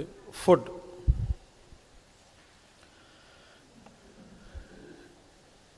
ஏற்கனவே பார்த்தோம், சாப்பாடு, தண்ணி, தூக்கம், மூச்சுக்காத்து, உழைப்பு, மனது 6 விஷயத்தை ஒழுங்கு பண்ணால் நமது ரத்தம் சுத்தமாகும்னு பார்த்தோம். இப்போ அதில் முதல் ஸ்டெப், உணவை எப்படி சாப்பிட்டா அதை நல்லபடியா ஜீரணம் பண்றதுன்னு இப்ப நாம கத்துக்க போறோம். அதுல ஒரு முக்கியமான விஷயம் என்னன்னா, முதல் பாயிண்ட், 3 மாசத்துக்கு ஒருக்கா கண்டிப்பா பேதிக் சாப்பிடணும். என்னதான் ஒழுங்கா சாப்பிட்டாலும் வயிற்றுக்குள்ள பித்தம் குப்பையெல்லாம் தேங்கிரும், குடல்ல நிறைய புழு பூச்சியெல்லாம் தங்கிரும். நல்லா புரிஞ்சுக்குங்க, என்னதான் ஒழுங்கா சாப்பிட்டாலும் 3 மாசத்துக்கு ஒருக்கா பேதிக் சாப்பிட்டா தான் சாப்பிட்ட சாப்பாடு உடம்புல ஒட்டும். பல பேர் பார்த்தீங்கன்னா, நான் நல்லா தாங்க சாப்பிட்றேன், எல்லாமே கரெக்டுங்க, ஆனால் உடம்புல தெம்பே இருக்காது. ஏன்னு கேட்டால் குடல்ல புழு பூச்சி நிறையா இருக்கும், சாப்பிட்டே இருப்பாங்க. இந்த புழு பூச்சி சாப்பிட்டுட்டு மறுபடியும் சாப்பாடு கொடுன்னு கேட்டிருக்கோம். சில பேர் பாருங்க, நிறைய சாப்பிடுவாங்க, உடம்புல தெம்பு இருக்காது. காரணம் இதுதான், பித்தம் ஓவர் ஆனாலும் புழுப்பூச்சி அதிகமானாலும் ஜீரணம் ஆகாது. அதனால முதல் பாயிண்ட், 3 மாசத்துக்கு ஒருக்கா பேதிக் சாப்பிடணும். பேதிக் எப்படி சாப்பிடணுங்கிறத நம்ம ஏற்கனவே நல்லா விளக்கமாக பார்த்துட்டோம். அது பிரகாரம் சாப்பிடணும். சில பேர் நம்ம உட்கார்ந்துருக்கும் பொழுது இந்த மலம் போகிற இடத்துல ஏதோ புழு பூச்சி நெளிகிற மாதிரி சில நேரத்தில் சில பேர்த்துக்கு ஒரு தோணும் இல்லைங்களா? அது தோணும் உள்ளிருந்து, நம்ம அதை பெருசாக கண்டுக்க மாட்டோம். அதுதாங்க எல்லா பிரச்சனையும் பண்ணிட்டு இருக்கு. ஸோ ஃபர்ஸ்ட் பாயிண்ட், 3 மாசத்துக்கு ஒருக்கா கண்டிப்பாக பேதிக் சாப்பிடணும். இரண்டாவது பாயிண்ட், பல பேர் நினைச்சிட்டு இருக்கிறாங்க, நான் உணவை எப்படி சாப்பிடணும்னு சொல்லி கொடுப்பேன்னு சொன்ன உடனே இவர் இதெல்லாம் சாப்பிடுங்க, இதெல்லாம் சாப்பிட வேண்டாம்னு சொல்லுவார்னு. இல்லை, என்ன வேணாலும் சாப்பிடலாம். பல பேத்துக்கு சந்தோஷம், ஆஹா இந்த மாதிரி வைத்தியத்துக்கு நாங்கள் போகவே இல்லை, சூப்பர் வைத்தியங்க, கேட்குறக்கே குழுகுலுன்னு இருக்கு. ஒருவேளை கொஞ்சமாக சாப்பிடணும்னு சொல்லுவீங்களா? இல்லை, எவ்வளோ வேணாலும் சாப்பிட்லாம். ஓ அது வேறையா? ஆமாங்க, என்ன வேணாலும் சாப்பிட்லாம், எவ்வளோ வேணாலும் சாப்பிட்லாம், மனசுக்கு பிடிச்ச மாதிரி சாப்பிட்லாம், ஆசை தீர சாப்பிட்லாம், எல்லாத்துக்கும் ஒரே சந்தோஷம். ஆஹா இந்த மாதிரி ஒரு தெரப்பிக்கு நாங்கள் போனதே இல்லையே, வர்றேன், கடைசியாக வர்றேன். ஒரே ஒரு கண்டிஷன் என்ன தெரியுமா? பசி எடுத்தாதான் சாப்பிடணும். நான் ஒன்றுமே கேட்கல, என்ன வேணால் சாப்பிடுங்க, எவ்வளோ வேணாலும் சாப்பிடுங்க, மனசுக்கு பிடிச்ச மாதிரி சாப்பிடுங்க, ஆசிர சாப்பிடுங்க. ஒரே கண்டிஷன், பசி எடுத்தால் மட்டுமே சாப்பிட வேண்டும். பசின்னா என்ன? பசின்னா என்னன்னா, வாயு வயிறு குடல்ல ஜீரண சுரப்பி எல்லாம் சுரந்துட்டு எல்லாம் ரெடி ஆகி, ஹலோ இப்ப சாப்பிடுங்க, நீங்க சாப்பிட்ற சாப்பாட்டுல நல்ல சர்க்கரை, நல்ல கொழுப்பு, நல்ல புரோட்டீனை நான் தயாரி பண்ணி ரத்தத்தில் கலக்கிறேன் அப்படின்னு வயிறு உடம்பு நம்ம கிட்ட சொல்ற பாஷைக்கு பேர் தான் பசி. புரிஞ்சுக்குங்க, பசி எடுத்து சாப்பிட்டா மருந்து, பசி இல்லாம சாப்பிட்டா அது ஒரு சாதாரண உணவு, அவ்வளவுதான். புரிஞ்சுக்குங்க. பசி எடுத்து சாப்பிட்டா நல்லது, பசி எடுக்காம சாப்பிட்டா நல்லது இல்லை. இந்த இடத்துல ஒரு முக்கியமான விஷயம் சொல்றேன். நான் இதுக்கு முன்னால நிறைய பேசின வீடியோ எல்லாம் பார்த்துருப்பீங்க. அதுல பசி எடுத்து சாப்பிட்டா மருந்து, பசி இல்லாம சாப்பிட்டா குப்பை விஷம் நோயின்னு பேசியிருப்பேன். இப்போ நான் கொஞ்சம் மாற்றி இருக்கிறேன். இனிமேல் நான் பாருங்க நல்லது இல்லைன்னு சொல்லுவேன். அப்போ நீங்களே புரிஞ்சுக்குங்க, ரொம்ப மோசமான வார்த்தைகள்லாம் வச்சுக்கங்க. ஏன்னா எனக்கு சொல்றக்கே பிடிக்கல அந்த வார்த்தைகள்லாம் இனிமேல். ஏன்னா எதை பற்றி பேசுகிறோமோ அதுவா மாறிடுவோம்னு சொன்னா நானே நிறைய கெட்ட வார்த்தையெல்லாம் பேசிட்டு இருக்கிறேன். நிறுத்திட்டேன், புரிஞ்சுக்குங்க. இனிமேல் நான் பேசுகிற வார்த்தைகளில் நல்லது இல்லைன்னு சொன்னாவே அது ரொம்ப மோசமானதுன்னு புரிஞ்சுக்குங்க. தனியாக சொல்லிட்டு இருக்க மாட்டேன். அதனால நல்லா புரிஞ்சுக்குங்க, பசி எடுத்து சாப்பிட்டா மருந்து, பசி இல்லாம சாப்பிட்டா நல்லது கிடையாது. அதனால இனிமேல் யாரா இருந்தாலும் பசி எடுத்து சாப்பிடுங்கள். இதைத்தான் திருவள்ளுவர் சொன்னார். மருந்தன வேண்டாவாம் யாக்கைக்கு அருந்தியது அற்றது போற்றி உணேன். அவர் என்ன சொல்றாரு? மருந்து பாருங்க, யாக்கைன்னா உடம்பு. திருவள்ளுவர் சொல்றாரு உடம்புக்கு மருந்து மாத்திரை வேண்டாங்க. எப்போ? பசி எடுத்து சாப்பிட்டா போதும். சாப்பிட்டு ஜீரணமாகி மறுபடியும் பசி எடுத்து சாப்பிட்டீங்கன்னா உங்களுக்கு மருந்து மாத்திரையே வேண்டான்னு திருவள்ளுவர் சொல்றாரு. அதனால தயவு செய்து புரிஞ்சுக்குங்க. செகண்ட் பாயிண்ட், பசி எடுத்தாதான் சாப்பிடணும். டிவி, பேப்பர், இன்டர்நெட்ல எல்லாம் நேரத்துக்கு ஒழுங்கா சாப்பிடுங்க, நேரத்துக்கு ஒழுங்கா சாப்பிடுங்கன்னு கத்துறாங்கல்ல. இந்த கூட்டத்தில் எத்தனை பேருங்க நேரத்துக்கு ஒழுங்கா சாப்பிட்றீங்க? யாரெல்லாம் நேரத்துக்கு ஒழுங்கா சாப்பிட்றீங்களோ உங்களுக்கு எல்லா பிரச்சனையும் வரும். இங்க பாருங்க, நேரத்துக்கு ஒழுங்கா சாப்பிட்றதுங்கிறது வேற, பசி எடுத்து சாப்பிட்றதுங்கிறது வேற. ரெண்டுக்கு நிறைய வித்தியாசம் இருக்கு. அதை புரிய வைக்கிட்டா? ஒரு வீட்டில் ஒரு அம்மா என்ன பண்றாங்க, காலையில் 8 மணிக்கு 5 இட்லி சாப்பிட்றாங்க. எந்த வேலை வெட்டிக்கும் போறதில்ல. பெரிய பணக்கார வீட்டம்மா, எல்லா வேலைக்கும் ஆள் இருக்காங்க, மெய்டு வேலைக்கு ஆளு. உட்காந்துட்டு டிவி பார்க்குறாங்க. ஒரு 11 மணிக்கு சொந்த பந்தங்கள் உட்காந்துட்டு சக்திக்கு ரேஷ்மிக்கு சண்டை உட்காந்துட்டு அழுதுட்டு இருக்காங்க. அப்புறம் பொம்மலாட்டம், வெள்ளை தாமரை, பொண்ணு ஊஞ்சல். அதில் சுரேஷ் போய் கொடுமைப்படுத்துறான் அந்த நந்தினியை, உட்காந்து அழுதுட்டு. அதுக்கப்புறம் வள்ளி வேற வந்துருச்சு. 2:30 மணி ஆகி போச்சு. டைம் பார்க்குறாங்க, ஐயோ 2:30 மணி ஆகி போச்சா, மதிய சாப்பாட்டை மறந்தே போயிட்டேன்ட்டு ஓடி போய் எடுத்து அள்ளி அள்ளி கொட்டிக்கிறீங்களே, அதான் மறந்து போச்சல, அப்புறம் சோத்து பார்க்க போறீங்க. புரிஞ்சுக்குங்க, 2:30 மணி டைம் ஆச்சு. பட் பசிச்சுதா? இல்லை இல்லை. அப்போ பசி எடுக்கல என்ன அர்த்தம்? காலைல சாப்பிட்ட இட்லி இன்னும் ஜீரணமாகலன்னு அர்த்தம். நல்ல சக்கரை நல்ல கொழுப்பா இன்னும் மாறலன்னு அர்த்தம். புதுசா ஜீரணத்துக்கு சுரப்பிகள் சுரக்கலன்னு அர்த்தம். இப்போ டைமை மட்டும் பார்த்துட்டு மதிய சாப்பாடு சாப்பிட்டா இந்த சாப்பாடு ஜீரண சுரப்பிகளே இல்லையா? அப்போ ஒழுங்கா ஜீரணமாகாம கெட்ட சக்கரை கெட்ட கொழுப்பா போய் எல்லா வியாதியும் உண்டு பண்ணுமா? ஏற்கனவே சாப்பிட்ட இட்லியும் கெடுத்துருமா? புரிஞ்சுக்கங்க, நமக்கு ஆரோக்கியம் கெட்டு போறதுக்கு அடிப்படை காரணம் என்னன்னா பசி இல்லாம சாப்பிட்ற ஒவ்வொரு வாய் சாப்பாடும். அதனால டைம் பார்த்து சாப்பிடாதீங்க, பசி எடுத்தா சாப்பிட்டா போதும். இன்னொரு வீட்டில் இன்னொரு அம்மா என்ன பண்றாங்க, காலைல 8 மணிக்கு 5 இட்லி சாப்பிட்றாங்க. மாடு மாறி மாங்குன்னு எல்லா வேலையும் செய்யறாங்க. ஒரு 11 மணிக்கு கபகபான்னு பசிக்குது, உடம்பு கேட்குது. இவங்க என்ன பண்றாங்க, டைமை பார்த்துட்டு 11 மணி தான் ஆச்சா, நான் 2 மணிக்கு தான் சாப்பிடுவேன், என் லஞ்ச் டைம் 2 மணின்னு வெயிட் பண்ணிட்டு இருந்தா அதுவும் நல்லது கிடையாது. ஏன்? 11 மணிக்கு பசிக்குது, வயிறு கேட்குதா இல்லையா, சாப்பிடுன்னு சொல்லி சாப்பிட்டு போக வேண்டியதானே. இப்ப 11 மணிக்கு பசி எடுத்து 2 மணிக்கு சாப்பிட்டா 12, 1, 2 3 மணி நேரம் டிலேவா, லேட்டா? அப்ப 3 மணி நேரத்துல அந்த ஜீரண சுரப்பிகள்லாம் நீர்த்து போயிருக்குமா? யோசிச்சு பாருங்க, இதுவும் தப்பு தானே. என்ன சொல்ல வரேன்னா நல்லா கேட்டுக்குங்க, பசி எடுத்தா சாப்பிடணுங்கிறதா உண்மையே தவிர இனிமேல் நேரமே பார்க்காதீங்க. பசி எடுத்து சாப்பிடாம இருந்தாலும் நல்லதில்ல, பசி எடுக்காம சாப்பிட்டாலும் நல்லது கிடையாது. அதனால இனிமேல் இங்க பாருங்க, வாட்சுக்கும் டைமுக்கும் சாப்பாட்டு டைமுக்கும் சம்பந்தமே கிடையாதுங்க. எப்ப பசிக்குதோ அப்பதான் சாப்பிடணும். ஒரு முறை சாப்பிட்டா மறுபடியும் அடுத்த பசி வரைக்கும் காத்திருக்கணும். இதுதான் சாப்பாட்டு சாப்பிட்ற முறை. அதனால எல்லாரும் நல்லா கவனிங்க. 2வது முக்கியமான பாயிண்ட், இனிமேல் பசி எடுத்தால்தான் சாப்பிடணும். இங்க பாருங்க, இந்த மாதிரி மேடையில் உட்காந்து மைக்கு பிடிச்சி பேசுறது ரொம்ப ரொம்ப சுலபம், செய்யறது கஷ்டம் தெரியும். ஒரு கம்பெனியில் வேலை செய்கிறீங்க, 1 மணிக்கு போயிட்டு 2 மணிக்கு வான்னு சொல்ல போகிறாங்க லஞ்ச் டைம். அப்போ போய் எனக்கு பசி இல்லை நான் சாப்பிட மாட்டேன் அப்படின்னு சொன்னால் வேலையை விட்டு துரத்தி விட்ருவாங்க. ஒரு காலேஜ் ஸ்கூலில் படிக்கிற குழந்தைகள் இருக்குது, 12 மணிக்கு போயிட்டு 1 மணிக்கு வான்னு சொல்கிறாங்களா லஞ்ச் டைம், சாப்பிட்டு தான் ஆகணும். அதை விடுங்க, பசி எடுத்தாதான் சாப்பிடணும்னு சொல்கிற நம்ம கிளாஸ்லேயே இன்னைக்கு 1:30 மணிக்கு போயிட்டு 2:30 மணிக்கு வாங்கன்னு சொல்ல போகிறேன். உங்களுக்கு பசி இருக்கோ இல்லையோ சாப்பிட்டு வந்து தான் ஆகணும், நானும் சாப்பிட்டு வந்து தான் ஆகணும்.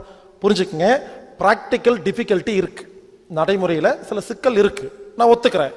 பட் அதுக்கு உடம்பெல்லாம் ஒத்து வராது, உடம்புக்கு தெரியாது, அது ரூல்ஸ் தான். புரிஞ்சுக்குங்க, நான் என்ன சொல்ல வரேன்னா, ஒரு நாளைக்கு 3 நேரம் சாப்பிட்றோமா, மாதம் 90 முறை சாப்பிட்றோமா, 90 முறையும் பசி எடுத்து சாப்பிடுங்கன்னு சொல்ல வரல, அது ரொம்ப கஷ்டம், முடியாது, எனக்கு தெரியும். நான் என்ன சொல்றேன், மாதத்தில் 10 முறை பசி எடுத்து சாப்பிட்டாவே ஆரோக்கியம் கிடைக்கும். இனிமேல் என்ன பண்ணுங்க, எப்பப்பெல்லாம் முடியுதோ அப்பப்பெல்லாம் பசி எடுத்து சாப்பிடுங்க. உதாரணமா, நீங்க ஒரு கம்பெனி முதலாளி, சரிங்களா, நீங்க டைம் பார்த்து சாப்பிடணும், நினைச்சா சாப்பிடலாமா இல்லையா? ஒரு கடை வச்சிருக்கீங்க, பின்னால வீடு இருக்கு, நினைச்சா சாப்பிடலாமா இல்லையா? நீங்க டைம் பார்த்து சாப்பிடணும். அதை விடுங்க, நிறைய லேடிஸ் இருக்கீங்க வீட்டில் இருக்கிறவங்க, ஹோம் பேக்கர், சரிங்களா, ஹவுஸ் ஒய்ஃப், நீங்க எங்க டைம் பார்த்து சாப்பிடணும், உங்க டைம் உங்க கண்ட்ரோல் இருக்கா இல்லையா? உண்மையிலேங்க இந்த ஹவுஸ் ஒய்ஃப் எல்லாம் நம்ம டெக்னிக்கை அற்புதமா ஃபாலோ பண்ணி சௌக்கியமா இருக்கலாங்க. இங்க பாருங்க, ஹவுஸ் ஒய்ஃப் மாதிரி ஒரு சந்தோஷமான வாழ்க்கை உலகத்துல கிடையவே கிடையாதுங்க. யாரோ சம்பாரிச்சு வந்து கொடுக்குறாங்க, சாப்பிட்டு டிவி பார்த்துட்டு சும்மா இருக்கிறது என்ன உங்களுக்கு? இப்போ எனக்கெல்லாம் அந்த மாதிரி கிடைச்சா வீட்டோட மாப்பிள்ளை போய் செட்டில் ஆயிருவேன் போயிட்டு.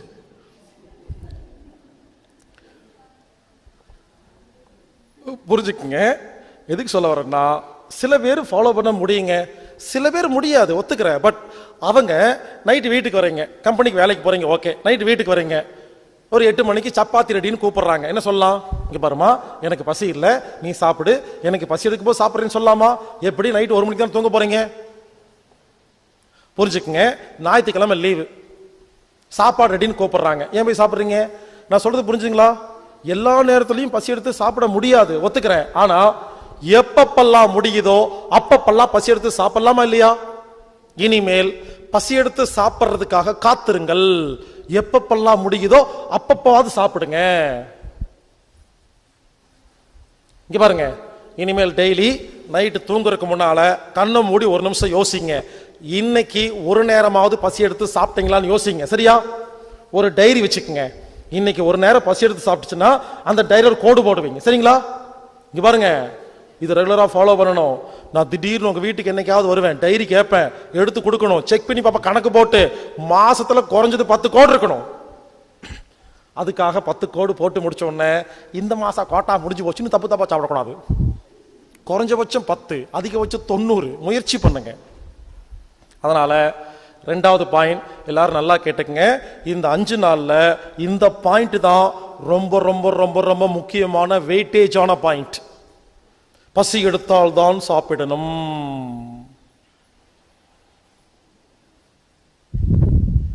பசித்து புசின்னு சொன்னாங்களா இல்லையா? அதனால இனிமேல் பசி எடுத்தா சாப்பிட்றதுக்கு முயற்சி பண்ணுங்க. இதுல ஒரு காமெடி என்னன்னா, நான் ஒவ்வொரு நாளும் ஒவ்வொரு ஊர்லயும் போய் பசி எடுத்தா சாப்பிடுங்க, பசி எடுத்தா சாப்பிடுங்கன்னு பிரச்சாரம் பண்றேன். பேசி முடிச்சுட்டு வீட்டுக்கு போன உடனே என்னுடைய மெயில் ஐடிக்கு நிறைய மெயில் வருது. எப்படி தெரியுமா வருது? சார் பசி எடுத்து சாப்பிடுங்க, பசி எடுத்து சாப்பிடுங்கன்னு சொல்லி நீங்க கத்துறீங்களே, can you please define what is mean by பசி? சில பேர் அனுப்புறாங்க. சில பேருக்கு பசி தெரியலையாமா. உள்ள விட்டுக்கிட்டே இருந்தா எப்படி தெரியும்? Stop the nonsense. உள்ள விட்டுக்கிட்டே இருக்க வேண்டியது, அப்புறம் எப்படி பசி தெரியும்? வெக்கம் இல்லாம ஃபோன் பண்ணி, சார் அந்த பசின்னா எப்படி இருக்கும் யாருக்காவது தெரியலையா? எங்க வீட்டுக்கு வாங்க, ஒரு ரூம்ல பூட்டி வச்சிருவேன், 7 நாளைக்கு தண்ணி மட்டும் தான் கொடுப்பேன், சோறே கொடுக்க மாட்டேன். ஐயோ அம்மா பசிக்குதுன்னு கத்துவீங்க, இப்ப தெரிஞ்சு போச்சா போன்னு துரத்தி விட்டுருவேன். உண்மையிலேங்க இப்பெல்லாம் யாருக்குமே பசியே தெரியல, அது என்னன்னு கேட்கிறாங்க. அந்த அளவுக்கு நம்ம வாழ்ந்துட்டு இருக்கிறோம். புரிஞ்சுக்குங்க, பசி எடுத்தால் சாப்பிடணும், இது ரொம்ப ரொம்ப ரொம்ப முக்கியமான ஒண்ணு. இங்க பாருங்க, இதை கோட்டை விட்டுட்டு இதுக்கப்புறம் நிறைய பாயிண்ட் சொல்லுவேன், அதெல்லாம் ஃபாலோ பண்ணி பிரச்சனை ஒன்றும் பெரிய விஷயம் இல்லை. இதுதான் வெயிட்டேஜ் அதிகம்.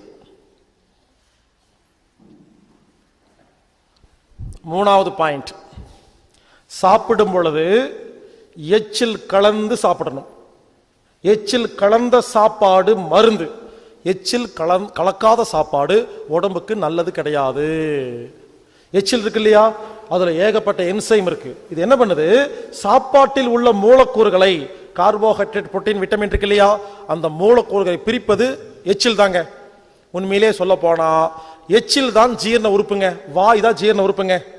நான் கேட்கிறேன், வாய் மட்டும் நம்ம கண்ட்ரோல் இருக்கு இல்லையா, வயிறு நம்ம கண்ட்ரோல் இருக்கா, குடல் கண்ட்ரோல் இருக்கா?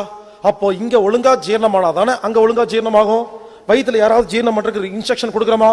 அது ஆட்டோமேட்டிக் நடக்குதா? ஆனா வாய் நம்ம கண்ட்ரோல் இருக்கா? நல்லா கேட்டுக்குங்க, உணவும் எச்சிலும் கலந்தா எச்சில்ல டைலின் அமிலேஸ் ஒரு என்சைம் இருக்கு. அதுதான் சர்க்கரையை நல்ல சர்க்கரையா மாத்திர என்சைம். யாரெல்லாம் எச்சில் கலந்து சாப்பிட்றீங்களோ நல்ல சர்க்கரை, சர்க்கரை நோய் குணமாயிரும். யாரெல்லாம் எச்சில் கலக்காம சாப்பிட்றீங்களோ கெட்ட சர்க்கரை, சர்க்கரை நோய் வரும், சர்க்கரை நோய் குணமாகாது. புரிஞ்சுக்குங்க. இது வரைக்கும் எப்படி சாப்பிட்டு இருப்போம்? எல்லாரும் வாயை பாருங்க, எப்படி சாப்பிடுவோம்?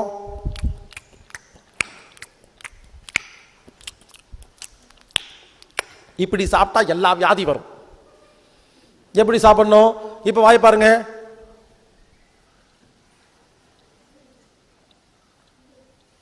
அதுக்கும் இதுக்கு என்ன வித்தியாசம்? முதல்ல சாப்பிடும் பொழுது உதட்ட பிரிச்சு மென்ன, இப்போ உதட்ட மூடி மெல்றனா? நல்லா கேட்டுக்குங்க, உதட்ட பிரிச்சு மெல்றக்கு உதட்ட மூடி மெல்றக்கு என்ன வித்தியாசம்னா, உதட்ட மூடி மெல்லும் பொழுது சாப்பாடு எச்சிலும் சேர்ந்து ஜீரண வேலையை 100% கரெக்டா பண்ணுதுங்க. உதட்ட பிரிக்கும் பொழுது காத்து உள்ள போயிருதா? சாப்பாடு எச்சிலும் சேர்ந்து ஜீரண வேலையை பண்ணும் பொழுது காத்து உள்ள போய் டிஸ்டர்ப் பண்ணுது. அப்ப என்ன ஆகுதுன்னா, எச்சில்னால சாப்பாட்டை ஜீரணம் பண்ண முடியலை, எச்சில் நீர்த்து போகுது, டைலூட் ஆகுது. புரிஞ்சுக்குங்க, வாயில் நடக்கும் ஜீரணத்துக்கு காற்று எதிரி. அதனால இனிமேல் எப்ப யாரு சாப்பிட்றதா இருந்தாலும் நல்லா பாத்துக்குங்க, உள்ள போடும்போது மட்டும்தான் உதடு பிரிக்கணும். பாருங்க, உள்ள போட்டு பாருங்க, முழுங்குற வரைக்கும் உதடு பிரியவே கூடாது. இப்படி சாப்பிட்டா மருந்து. அமெரிக்கா, இங்கிலாந்து, இத்தாலி போன்ற நாடுகள்ல சுகர் பிபி ரொம்ப ரொம்ப கம்மிங்களாமா. ஏன்னு தெரியுமா? இந்த நாடுகள்ல எல்லாம் எல்லாரும் சாப்பிடும் பொழுது உதட்ட மூடிதான் மென்னு சாப்பிட்றாங்க. ஆனா இந்தியா, இலங்கை, பர்மா மற்றும் சிங்கப்பூர், மலேசியா போன்ற நாடுகள்ல எல்லா வியாதி இருக்கு. எந்தெந்த நாட்டில் உதட்ட பிரிச்சு சாப்பிட்றாங்களோ எல்லா வியாதி இருக்கு. எந்தெந்த நாட்டில் உதட்ட மூடி சாப்பிட்றாங்களோ சில வியாதி கம்மியா இருக்குது. உடனே நினைச்சுக்காதீங்க, அப்ப அமெரிக்கா, இங்கிலாந்து, இத்தாலி எல்லாம் ரொம்ப புத்திசாலி நாடுகளாம், நாமெல்லாம் முட்டாள் நினைச்சுக்காதீங்க. அமெரிக்கா, இங்கிலாந்து, இத்தாலியில நம்ம ஊர்ல என்ன பேசிக்கோ, 2 பேரும் மீட் பண்ணிட்டா அப்புறம் உனக்கு சுகர் இருக்கா, பிபி இருக்கான்னு பேசிக்குமா. ஆனா அமெரிக்கா, இங்கிலாந்து, இத்தாலியில 2 பேரும் மீட் பண்ணிட்டா சுகர் பிபி பத்தி பேச மாட்டாங்க. எல்லாமே லூசு பசங்க, மென்டலுங்க, எல்லாம் சைக்காட்டிக் நோய். 2 பேரும் மீட் பண்ணா நீ என்ன மென்டலு, ஓ நீ அந்த மென்டலா, நான் இந்த மென்டல். அங்கெல்லாம் மென்டல் சொல்றது பெருமை. நமக்கு சுகர் பிபி சொல்ற மாதிரி அங்க போய் பாருங்க, எல்லாமே சைக்காட்டிக் மாத்திரை சாப்பிட்டு உட்காந்துருப்பாங்க. அங்க உதட்ட மூடி சாப்பிட்றதுனால உடம்பு ஸ்ட்ராங்கு, மனசு வீக்கு. நமக்கெல்லாம் உடம்பு வீக்கு, மனசு ஸ்ட்ராங்கு. இப்படி மற்ற நாடுகளில் சுகர் பிபிக்கு எவ்வளவு மருந்து மாத்திரை செலவாகுதோ அதை விட பல மடங்கு சைக்காட்டிக் மாத்திரைகள் மேற்கத்திய நாடுகளில் வியாபாரம் நடந்துட்டு இருக்கு. நீ நினைக்கிற மாதிரி அவங்களும் நம்மளும் பெரிய புத்திசாலி முட்டாள் அப்படியெல்லாம் கிடையாது, எல்லாரும் முட்டாள் தான். மருந்து மாத்திரை கம்பெனி அமெரிக்கா, இங்கிலாந்து, இத்தாலின்னு பிரிக்கிறதெல்லாம் கிடையாது, எல்லா நாட்டிலையும் வியாபாரம் பண்ணுது. உனக்கு எது வீக்கு அதுக்கு சப்ளை பண்ணுது. இப்படி அமெரிக்கா, இங்கிலாந்து, இத்தாலி, ஸ்காட்லாந்து போன்ற நாடுகள்ல எல்லாருமே சைக்காட்டிக் மாத்திரை சாப்பிட்டு இருக்காங்களா? அதே மாதிரி இந்தியா, சிங்கப்பூர், மலேசியாலையும் எல்லாம் ஒழுங்கா இருக்கிறாங்க. அவங்க மனசையும் கெடுக்கிறதுக்காக என்ன பண்றாங்க? சினிமாக்கள் மூலியமாக, டிவி, பேப்பர், இன்டர்நெட் மூலியமாக நமது மனதையும் கெடுத்து சைக்காட்டிக் நோய்களை உருவாக்கிட்டு வராங்க. அதை பத்தி சொல்லிட்டா, 3 படம் வந்துச்சு இல்லையா, தனுஷ் நடிச்ச படம், யோசிச்சு பாருங்க. அந்த படம் எல்லாம் ஒரு படம், அந்த படத்தில் அதை கதை இருக்கா இல்லை பார்த்தீங்களா இல்லையா? அது அவ்வளோ நல்ல படமா? ஆனால் எவ்வளோ விளம்பரம் பண்ணாங்க, டிவி, பேப்பர், இன்டர்நெட்டில் 3 படத்தை பற்றி விளம்பரம் பண்ணாங்களா இல்லையா? புரியல? பைபோலர் டிஸார்டர் அப்படிங்கிற ஒரு சைக்காட்டிக் நோய்க்கு மருந்து தயாரிக்கிற கம்பெனி அந்த நோயை பற்றி பிரச்சாரம் பண்ணுறக்காக கோடிக்கணக்காக பணம் கொடுத்து எடுக்கப்பட்ட படம். அந்த படம் பார்க்கும்போது தெரியும். இப்பெல்லாம் பாருங்க எல்லாம் லூசு படமாவே வந்துட்டு இருக்கும். பாத்தீங்களா? முற்பொழுதும் உன் கற்பனைகள், ஆறாகளம், நடுவில் கொஞ்சம் பக்கத்தை காணும், நான் சிவப்பு மனிதன், எல்லா படத்துலையும் பாருங்க ஒரு நோயை பத்தி பிரச்சாரம் பண்றாங்கன்னு புரியல.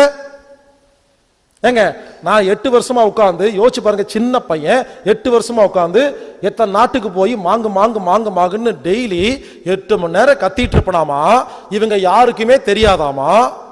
புரிஞ்சுதா? இதே ஒரு படத்துல இந்த விஷயத்தை சிம்பிளா சொல்லியிருந்தா இந்நேரம் உலகமெல்லாம் ரீச் ஆயிருக்குமா இல்லையா? சொல்ற கேளுங்க. எல்லா மருந்து மாத்திரை கம்பெனி என்ன பண்றாங்கன்னா டிவி, பேப்பர், இன்டர்நெட்டை கையில் வச்சிருக்காங்க. இவங்க என்ன பண்றாங்க, இவங்க பிரச்சாரத்துக்காக பயன்படுத்திட்டு இருக்கிறாங்க. நம்ம ஊரில் இருக்கிற நடிகர்கள் நடிகைகள், இந்த அரசியல்வாதிகள், டைரக்டர்கள் என்ன பண்றாங்க, அவங்ககிட்ட காசு வாங்கிட்டு நோய்களை பிரச்சாரம் பண்றதுக்காக ஊடகமாக பயன்படுத்திட்டு இருக்கிறாங்க. அதனாலதான் நல்ல விஷயம் எதுவுமே வரமாட்டேங்குது. புரிஞ்சுக்குங்க, ரொம்ப சிம்பிளா சொல்றேன். இப்ப இருந்து ஒழுங்கா மனசு வச்சுக்கோங்க, இல்லைன்னா உங்களுக்கு சைக்காட்டிக் நோய் சொல்லி மாத்திரை கொடுத்துருவாங்க.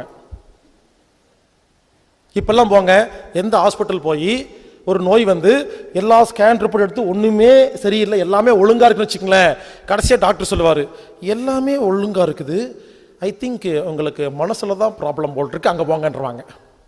எல்லாமே ஒழுங்கா இருந்தா மென்டல்ன்றாங்க. உண்மையில் இங்கே பல பேர் மாத்திரை சாப்பிட்டு உட்காந்துருக்குறாங்க.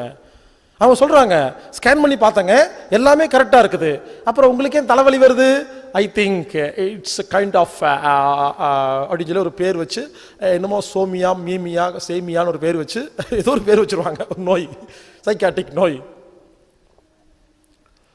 ஸோ புரிஞ்சுக்குங்க, உதட்டை மூடி சாப்பிட்டா மருந்து, உதட்டை பிரித்து சாப்பிட்டா நல்லதில்லை. அதனால இனிமேல் எல்லாரும் எப்ப சாப்பிட்டாலும் எதை சாப்பிட்டாலும் உதட்டை மூடி மெல்லுங்க. பல பேர் யோசிக்கிறீங்க, உதட்டை மூடி சாப்பிட்டா லேட்டாகும் போல் இருக்குன்னு நினைக்கிறீங்களா? கிடையாது, சீக்கிரம் சாப்பிட்றலாம், டைம் கம்மி தான் ஆகும். ஒன்று பண்ணுங்க, இன்னைக்கு நைட்டு போய் ஒரு சப்பாத்தி எடுத்து வாயில போடுங்க, உதட்டை பிரிச்சு மெல்லுங்க, 40 முறை மெல்லுங்க. 40 முறை மென்னதுக்கு அப்புறம் வாய்க்குள்ள பாருங்க, சப்பாத்தி மாதிரியே இருக்கும், ஒண்ணுமே ஆயிருக்காது. இதே சப்பாத்தியை வாயில போட்டு உதட்ட மூடி 4 முறை மெல்லுங்க, சப்பாத்தி கூழ் மாதிரி ஆயிரும். இப்ப சொல்லுங்க, 4 முறை மென்னு சப்பாத்தியா இருக்கிறதா, 40 முறை மென்னு சப்பாத்தியா இருக்கிறது நல்லதா, 4 முறை மென்னு கூழா மாத்திரம் நல்லதா? உதட்ட மூடி மெல்லுங்க, கொஞ்சமா மென்னனா போதும். உதட்ட பிரிச்சு 40 முறை மெல்றதை விட உதட்ட மூடி 4 முறை மென்றது சிறப்பு. அப்ப டைம் கம்மியாகும் அதிகமாகுமா? கம்மியாகும். என்ன முதல்ல ரொம்ப நாளுக்கு அப்புறம் ஆரம்பிக்கிறீங்களா? இன்னைக்கு போய் யாராவது முதல்ல உதட்ட மூடி மென்று சாப்பிட்டீங்கன்னா ஒரு சின்ன சிக்கல் வரும், தாடை நல்லா வலிக்கும் ஒரு 4 நாளைக்கு. ஏன்? 45 வருஷமா இல்லாத புது பழக்கம், சில பேர்த்துக்கு 60 வருஷமா இல்லாத புது பழக்கம். அப்போ வலிக்குமா இல்லையா? அதுக்கு பயந்து விட்டுறாதீங்க. என்ன இது, நீங்க இது வரைக்கும் வாழ்க்கையில முன்ன பின்ன உதட்ட மூடி சாப்பிட்டதே கிடையாது. பாருங்க, இந்த சைக்காட்டிக் நோயை பத்தி சொன்ன இல்லைங்களா, அமெரிக்காவில் இப்ப இருக்கிற எல்லா ஸ்கூல்லையும் ஒரு கொஸ்டின் பேப்பர் கேட்கறாங்களாமா. ஒரு கொஸ்டின் பேப்பருக்கு குழந்தைகிட்ட ஆன்சர் கேட்கறாங்களாமா. பாருங்க எவ்வளவு கொடுமைன்னு. எல்லா ஸ்கூல்லையும் போய் இருக்கிற குழந்தைகளை உட்கார வச்சு ஒரு பேப்பர் கொடுக்குறாங்களாமா, 21 கேள்வி. அந்த குழந்தை ஏபிசின்னு பதில் இருக்குமாமா, அதை டிக் பண்ணுமாமா. குழந்தைங்க ஸ்கூல்ல டிக் பண்ணி முடிச்ச உடனே அதை எடுத்துட்டு வந்து அதுக்கு மார்க் போட்டு, அதுல யாரு கம்மியா மார்க் வாங்குறாங்களோ அவங்களுக்கு மன ரீதியா பாதிச்சுட்டாங்கன்னு சொல்லி அந்த கொஸ்டின் பேப்பர் பார்த்தங்க, மிரண்டு போயிட்டுங்க. கேவலமா இருக்கு எல்லா கேள்வியும். அம்மா அடிச்சா அழுவியா, இது ஒரு கேள்வி. அதுக்கு ஏபிசி, சிரிப்பேன், அழுவேன், கத்துவேன், இப்படி ஏதாவது ஒரு கேள்விங்க கேவலமா. அந்த கேள்விக்கு பதிலாமா அந்த ரிசல்ட் பேப்பர் பார்த்தேன், எப்படி தெரியுமா இருந்துச்சு? கேள்விக்கு பதில் எடுத்து அந்த மார்க் போடுற இடத்துல எவ்வளவு மார்க் எடுத்தா எந்த சைக்காட்டிக் நோய் எந்த மாத்திரை சாப்பிடணும், இதான் அந்த கேள்வி அந்த ஆன்சர் பேப்பர்ல இருக்கு. இதை டிக் பண்ணி கையில் கொடுத்து என்ன பண்றாங்களாமா, ஸ்கூல்ல எல்லாத்துக்கும் முன்னாலையும் 100 பேர்த்த டெஸ்ட் பண்ணி 10 பேர்த்த கூட்டிட்டு வந்து இந்த 10 பேருக்கு இந்த மாதிரி சைக்காட்டிக் நோய் இருக்கு அப்படின்னு சொல்லி மாத்திரை கொடுத்தா, யோசிச்சு பாருங்க, நல்லா இருக்கிற குழந்தை இதுக்கப்புறம் பைத்தியம் பிடிச்சிருமா? எல்லாரும் கிண்டல் பண்ணுவாங்களா? இந்த 10 பேருக்கு பைத்தியம் சொல்லுவாங்களா இல்லையா? அப்புறம் உண்மையா பைத்தியமா மாறிடுவானா இல்லையா? நான் ஏன் தெரியுமா இந்த கதையெல்லாம் சொல்லிட்டு இருக்கிறேன்? இங்க இருக்கிற எல்லாரும் தான் ஒரு நாளைக்கு மினிஸ்டரா போறீங்க, எம்எல்ஏ போறீங்க, எஜுகேஷன் ஏதோ ஒர்க்ல இருப்பீங்க, எனக்கு தெரியாது. இந்த வீடியோ யாரோ பார்த்துட்டு இருக்கலாம். யார் பார்க்குறாங்களோ அது எல்லாம் மாற்றணும். நான் மட்டும் கத்திட்டு இருந்தால் பத்தாது, நான் சொல்லுவேன். அவங்க செய்யறதுக்கு எனக்கு ஆள் வேணும். அவங்கவங்க கேளுங்க, என்னெல்லாம் பார்க்கலாம் வேண்டாம், வேலையை எடுத்து செய்யுங்க. நம்ம தாங்க மாற்றணும். எத்தனை நாளைக்கு தான் உட்காந்துக்கிட்டு பேசிகிட்டே இருக்கிறது? எனக்கு பேசுறால பிடிக்காதுங்க. எல்லாரும் எப்போ பார்த்தாலும் உட்காந்து டீ கடையில் பெஞ்சில் போய் உட்காந்துட்டு 2 டீயை வாங்கி குடிச்சிட்டு வவாமா அப்படி இவரு இப்படி. நீ எப்படி டீ சாப்பிட்டு உட்கார்ந்துருக்கிற? என்ன காரியம் பண்ணிருக்கேன் இன்னைக்கு? ஒரு ஆக்ஷன் எடுத்திருக்கீங்களா? இங்க பாருங்க, செயல் வீரர்கள் தான் வேணும், வாய்ப்பேச்சு ஆளுக தேவையே இல்லை. எப்ப பார்த்தாலும் உட்காந்து பேசிட்டே இருக்கிறது, வேலையை செய்யறது இல்லை. எனக்கு வேலை செய்யறதுக்கு ஆள் வேணுங்க, செய்யுங்க. வாயில பேச ஒத்துக்க மாட்டேன். பல பேர் வந்து என்ன கேட்கறாங்க, சார் நீங்க இது பண்ணுங்க அது பண்ணுங்க இது பண்ணுங்க. நான் ஒரே கேள்வி கேட்பேன், ஏதாவது ஒன்று நீங்க பண்ணுங்கன்னா எனக்கு வேலை இருக்கப்ப எனக்கு மட்டும் வேலை இல்லையா? நீங்க மட்டும் போவீங்களாமா? காலையில் சாதனை சம்பாதிப்பீங்களாமா? உங்க குடும்பத்துக்கு சொத்து சேர்த்துவீங்களாமா? எல்லாம் பண்ணுவீங்களாமா? எனக்கு அட்வைஸ் மட்டும் தான் பண்ணுவீங்களா? நீங்க வேலை செய்ய மாட்டீங்களா? புரிஞ்சுக்குங்க, எஜுகேஷனை மாற்றணும். எதுக்கு சொல்ல தெரியுமா? புதுசாக இந்தியாவில் பர்மிஷன் கேட்டிருக்கிறாங்க. ஸ்கூலில் இருக்கிற எல்லா குழந்தைக்கு போய் சுகர் டெஸ்ட் பண்ண போறாங்களாமா. யோசிச்சு பாருங்க எவ்வளோ கேவலமா இருக்கும். எல்லா குழந்தைக்கும் சுகர் டெஸ்ட் பண்ணி ஒரு 10 குழந்தைக்கு இன்சுலின் கொடுத்துட்டாங்கன்னா இனிமேல் ஜாமெட்ரி பாக்ஸ் இன்சுலின் எடுத்துட்டு போறதா? இப்ப இருந்தே நாம எல்லாம் புரிஞ்சுக்கிட்டாதான் அந்த மாதிரி நடக்கும் பொழுது அதை எதிர்த்து நின்று அதுல இருந்து வெளியே வர முடியும் நம்மளால. அதனால எல்லாத்துக்கும் சொல்ற கேளுங்க. முதல் பாயிண்ட் பேதிக்கு சாப்பிடணும். 2வது பாயிண்ட் பசி எடுத்தா சாப்பிடணும். 3வது பாயிண்ட் உதட்ட மூடி மெல்லாம் மென்னு சாப்பிடணும். சாப்பிடும் பொழுது உதட்டு பிரியவே கூடாது.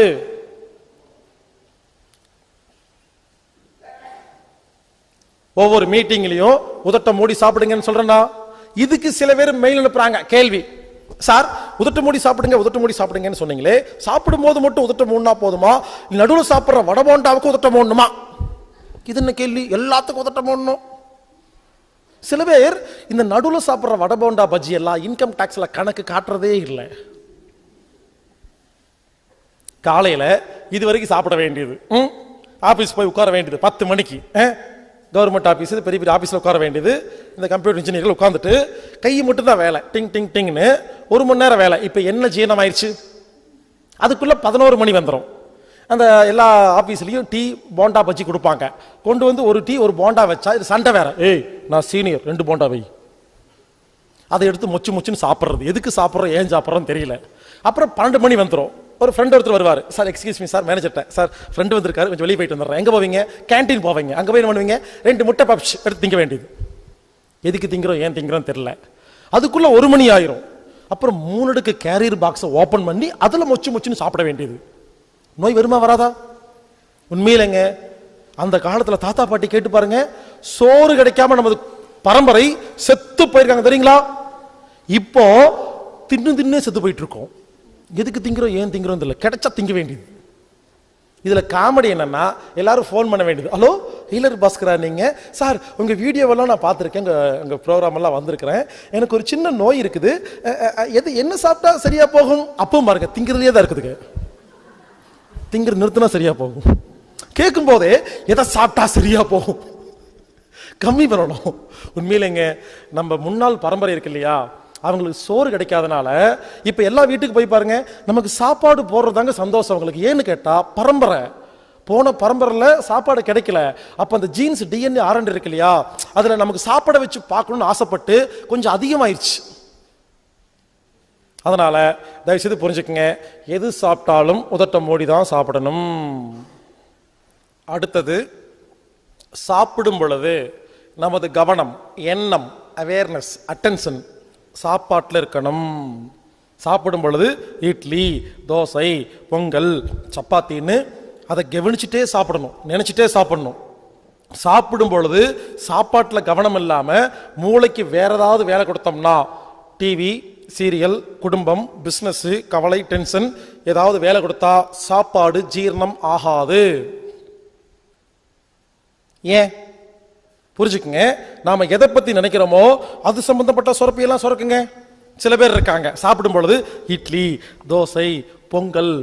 நம்ம மச்சானுக்கு பிஸ்னஸ் பண்றேன்னு சொல்லி 2 லட்ச ரூபா கடன் வாங்கிட்டு போனா திருப்பி கொடுக்கவே இல்லை, ரொம்ப நாள் ஆச்சு, இவளை பார்த்தா இது கண்டுக்கிற மாதிரியெல்லாம் தெரியல, இந்த குடும்பமே வாங்கினா தராது போல் இருக்கு அப்படின்னு நினச்சிட்டே சாப்பிட்டீங்கன்னா சாப்பாடு ஜீரணம் ஆகாது. யாரெல்லாம் சிரிச்சிங்களோ உங்கள் மச்சானுக்கு காசு கொடுத்துட்டு வரலன்னு அர்த்தம். உங்கள் மச்சான் மட்டும் இல்லை, உலகத்தில் எந்த மச்சானும் திருப்பி தரவே மாட்டாங்க, கொடுக்காதீங்க, வராது. புரிஞ்சுக்குங்க. இந்த சாப்பாடு சாப்பிட்டு இருக்க பொழுது மச்சான் பத்தி யோசிக்கிறது, பொண்ணுரங்க சக்தி கூட சேர்ந்தானா இல்லையான்னு யோசிக்கிறது, இப்படி ஏகப்பட்ட பிரச்சனையை பத்தி யோசிச்சுட்டே சாப்பிட்டீங்கன்னா சாப்பாடு ஜீரணம் ஆகாது. நான் பல இடங்கள்ல பல கேரக்டர் பேசுவேன், அதெல்லாம் நாடகத்தில் வர்றது. சில பேர் குழம்பிடாதீங்க, யார் இந்த பொண்ணுரங்கன்னு. யாருக்கு பொண்ணுரங்க தெரியலையோ நீங்க ரொம்ப நல்லவங்க, டிவி சீரியல் பார்க்காதவங்க நல்லவங்க தான். புரிஞ்சுக்குங்க. இப்படி சாப்பிடும் பொழுது நமது மூளை வேற எதை பத்தியாவது யோசிச்சா ஏன் தெரியுமா ஜீரணமாகாது? நல்லா கேட்டுக்குங்க. நாம எதை பத்தி யோசிக்கிறோமோ அந்த சுரப்பையெல்லாம் சுரக்கும். உதாரணத்துக்கு இங்க பாருங்க, இப்போ நான் ஒன்று பண்றேங்க, ஒரு பொருளை காமிக்கிறேன் சரியா? லட்டு. எல்லாரும் பாருங்க, லட்டு கற்பனை பண்ணுங்க, கை லட்டு இருக்குன்னு வச்சுங்களேன். லட்டு எல்லாரும் பாருங்க, கை லட்டு இருக்குது. ஓகே, இன்னைக்கு 1:30 மணிக்கு நீங்களாம் சாப்பிட போறீங்க இல்லையா? உங்க எல்லாத்துக்கும் ஒரு லட்டு கொடுக்க போறேன். எல்லாரும் யோசிங்க, கற்பனை பண்ணுங்க, நினைச்சு பாருங்க. இங்க பாருங்க, இது லட்டும் கிடையாது, நாம கொடுக்க போறதும் கிடையாது. ஆனா லட்டுன்னு சொன்ன உடனே பல பேத்துக்கு எச்சில் ஊறிச்சா. ஏன் ஊறிச்சு? புத்தியில லட்டுன்னு சொன்ன உடனே இந்த புத்தி என்ன பண்ணுது? லட்டை ஜீரணம் பண்ண வேண்டிய என்சைமை எல்லாம் சுரக்க விடுதுங்க. ரெக்கார்ட் இருக்குது. இப்ப நான் சொல்றேங்க, வேற ஒரு பொருள் காட்டுறேன். எல்லாரும் பாருங்க, வேற ஒரு பொருள் காட்டுறேன். இதை நீங்க முன்ன பின்ன பார்த்ததே இல்லை சரியா? இனிப்பான ஒரு பொருள் சரியா? ப்ளூவா இருக்கு, கற்பனை பண்ணுங்க. ப்ளூவா இனிப்பா குண்டா ஒன்று இருக்குது. இது நீங்க முன்ன பின்ன பார்த்ததே இல்லை. நான் லண்டன்ல இருந்து வாங்கிட்டு வந்திருக்கேன் சரியா? யாருமே பார்த்ததில்லை. இதுக்கு பேரு சியா முய்யா கையா முய்யான்னு வச்சுக்கோங்களேன். இப்ப சொல்றேன், 1:30 மணிக்கு எல்லாத்துக்கும் சியா முய்யா கையா முய்யாங்கிற ஒரு பொருளை கொடுக்க போறேன். யாருக்காவது எச்சில் ஊருமா? புத்தி மட்டும்தான் வேலை செய்யும். அது என்னது செய்யாமையா கையாமையா, ப்ளூவா வட்டமா இருக்குது, இது இனிக்குமா கசக்குமா, இப்படி யோசிப்புமே தவிர எச்சில் ஜீரண சுரப்பி சுரக்காதா? ஏன்? ரெக்கார்டு கிடையாது. இன்னைக்கு 1:30 மணிக்கு உங்களுக்கு எல்லாம் செய்யாமையா கொடுத்து நீங்கெல்லாம் சாப்பிட்டு பார்த்துட்டீங்கன்னா நாளைக்கு மத்தியானம் எடுத்து செய்யாமையா கையாமையான்னு சொன்னோன்னே எச்சில் சுரந்துடும். ஏன்? ரெக்கார்டு கிரியேட் ஆகுது. புரிஞ்சுக்குங்க. அப்போ இட்லி தோசை சப்பாத்தின்னு நினைக்கும் பொழுது ஏற்கனவே ரெக்கார்டு இருக்கா, அது ஓப்பன் ஆகி ஜீரண சுரப்பிகளை சுரக்க வைக்குது. அதனால அடுத்த பாயிண்ட் என்னன்னா, சாப்பிடும் பொழுது முழு கவனமும் அவேர்னஸ், மனசு, அட்டென்ஷன் சாப்பாட்டில் இருக்கணும். நல்லா கேளுங்க, உணவில் கவனம் வச்சா ஜீரணமாகும். சாப்பிடும் பொழுது வேற ஏதாவது யோசிச்சா ஜீரணமாகாது. இன்னொரு விஷயம், எதை பார்த்து நிறைய எச்சில் சுரக்குதோ அதெல்லாம் கெட்ட பொருள். எதை பார்த்து சுரக்குது யோசிச்சு பாருங்க. பேக்கரியில் விற்கிற எல்லா ஐட்டத்தை பார்த்து சுரக்கும். லட்டு, ஜிலேபி, பூந்தி, ஜாங்கிரி, கேக்கு, இதை பார்த்து எச்சில் சுரக்குதா? ஏன் தெரியுமா? வெள்ளை சர்க்கரையால் செய்யப்பட்ட எந்த ஒரு பொருளை பார்த்தாலும் எச்சில் நிறைய சுரக்கும். ஏன் தெரியுமா? வெள்ளை சர்க்கரை என்பது விஷம். பாருங்க, வெள்ளை சர்க்கரை வாங்கவே கூடாது. அச்சு வெல்லம், உருண்டை வெல்லம், பனங்கருப்பட்டி, பஞ்சாமிர்தம், தேன், சப்பாட்டா பழம் இதெல்லாம் சாப்பிடுங்க, நல்லது. வெள்ளை சர்க்கரை கெட்டது. சர்க்கரை நோயாளிகளுக்கு வெள்ளை சர்க்கரை சாப்பிட்டா வியாதி வந்துடும் முதல்ல சொன்னாங்க. அது மாறி போய் சர்க்கரை நோயாளிகள் இனிப்பு சாப்பிட்டா அப்படின்னு மாத்தி விட்டாங்க. வெள்ளை சர்க்கரை எப்படி தெரியுமா தயாரிக்கிறாங்க? முதல்ல சர்க்கரை தயாரிக்கிறதெல்லாம் சொல்லி கொடுத்துட்றேன், புரிஞ்சுக்குங்க. இந்த கரும்பு இருக்கு இல்லையா, கரும்பை ஜூஸ் போட்டு, கரும்பு ஜூஸ் ரோட்ல விற்கிறாங்க இல்லையா, அதுதாங்க சர்க்கரை. இந்த கரும்பு ஜூஸ் எடுத்து என்ன பண்ணுவாங்கன்னா ஒரு குண்டால கொட்டி எரிப்பாங்க. கரும்பு ஜூஸ் சூடா எரியும் பொழுது அதுக்குள்ள கருப்பு கருப்பா அந்த அழுக்கெல்லாம் இருக்கு இல்லையா, அதெல்லாம் வரும் தனியா. மஞ்சளா பொன்னிறத்துல அந்த சர்க்கரை வரும்.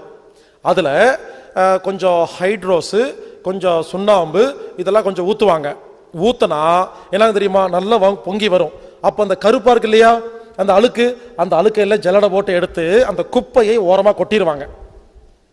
இந்த தகன்னு பொன்னிறமா எரியுது இல்லையா கரும்பு பாகு, அதை எடுத்து அதை கொண்டு போய் அச்சுல ஊத்தனா, அச்சு வெல்லம், அதை கீழே ஊத்தி வெள்ளை கலர் துணியை, பருத்தி துணியை கையில மாட்டிட்டு பச்சை தண்ணியில கையை நினைச்சு அதை எடுத்து உருண்டை உருண்டையா மாத்தினா உருண்டை வெல்லம். உருண்டை வெல்லம் எடுத்துட்டு இருக்கும் பொழுது டைம் ஆயிரும், லஞ்ச் டைம் வந்துடும். இவங்க போயிட்டு வரக்குள்ள காஞ்சு போயிடும். காஞ்சு போனதெல்லாம் தட்டினாங்கன்னா அதுக்கு பேர் நாட்டு சக்கரை. இதே பனம் மரத்துல வர அந்த பால் எடுத்து அதுல தேங்காய் எண்ணெய் ஊத்தினா பனம் கருப்பட்டி. புரிஞ்சுக்குங்க, இப்படிதான் சுகர் தயாரிக்கிறாங்க. சோ பனங்கருப்பட்டி தான் இருக்கிறதுலயே ரொம்ப ரொம்ப ரொம்ப நல்லது. அடுத்தது அச்சு வெல்லம், உருண்டை வெல்லம், நாட்டு சக்கரை. இந்த நாட்டு சக்கரை ஏன் தெரியுமா கருப்பு அசிங்கமா இருக்குது?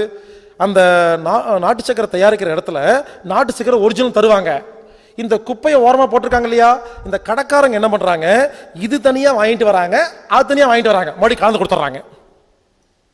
அதான் நாட்டு சக்கரை வாங்கும்போது சில குண்டா கருப்பா இருக்கும், வெயிட்டுக்காக வச்சிருப்பாங்க, அது குப்பை. புரிஞ்சுக்குங்க. இதுதாங்க நல்ல சக்கரை. வெள்ளை சக்கரை எப்படி தெரியுமா தயாரிக்கிறாங்க, இந்த நாட்டு சக்கரை இருக்கு இல்லையா, அது பாவு உருவாகுது இல்லையா, அதை எடுத்துட்டு போய் அதுல ஏகப்பட்ட கெமிக்கல் எல்லாம் கொட்டி, சல்ஃபர் அப்படிங்கிற மிக கொடுமையான ஒரு கெமிக்கலை கொட்டி, அதை விடுங்க, சுடுகாட்டில் இருக்கிற எலும்பெல்லாம் இருக்கு இல்லையா, இந்த சுடுகாட்டில் அடிக்கடி தோண்டி தோண்டி வேற பணம் புதைக்கும் போது பல எலும்பெல்லாம் இருக்கு இல்லையா, இதெல்லாம் மூட்டை கட்டி வச்சிருப்பாரு அந்த வெட்டியான். இது ஏன் தெரியுமா, அதை ஒருத்தன் வாங்கிட்டு போவான், அது அங்க இங்க கை மாறி கடைசியா சக்கரை ஆலைக்கு போயிடும். எல்லா எலும்பையும் அதுல போட்டு அப்ப தாங்க வெள்ளை சக்கரை தயாரிக்கவே முடியும், இல்லைன்னா தயாரிக்க முடியாதுங்க.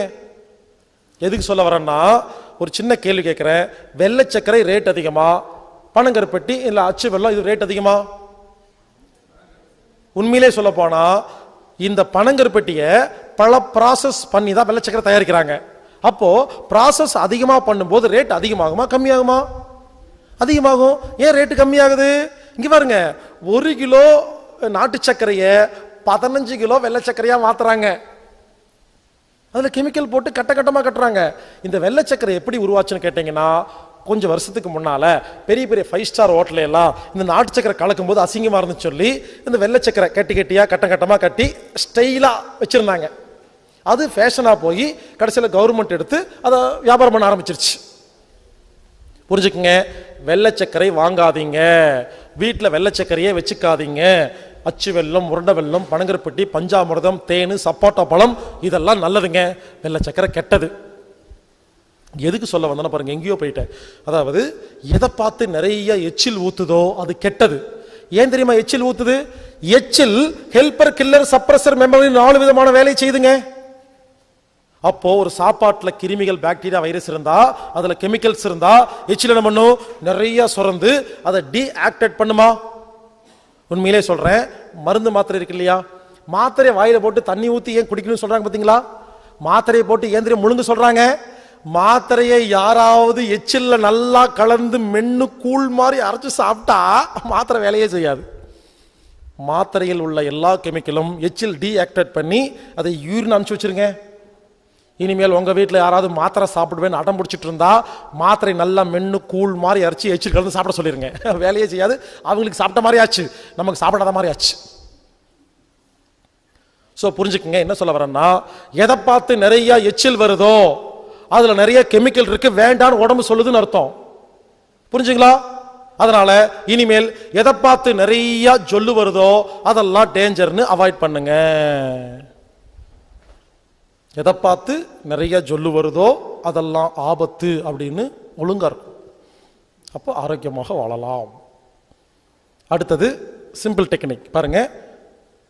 பேதிக்கு சாப்பிடணும், பசி எடுத்தா சாப்பிடணும், உதட்ட மூடி சாப்பிடணும், சாப்பிடும்போது கவனத்தை சாப்பாட்டில் வைக்கணும், எச்சில் அதிகமாக ஊறுற சாப்பாடுகள் சாப்பிடக்கூடாது. நீங்கள் செக் பண்ணி பாருங்க, ஆச்சரியமா இருக்கும். நான் கேட்குறேன், என்னைக்காவது கேரட்டை பார்த்து யாருக்காவது எச்சில் ஊற்றிருக்கா? கேரட் நல்லது, நல்ல பொருளுக்கு என்றைக்குமே எச்சில் ஊத்தாது. ஏன்னா கெமிக்கல் இல்லை, அதுக்கு எச்சிலே தேவையில்லை, லைட்டாக இருந்தால் போதும், ஜீரணமாயிரும்.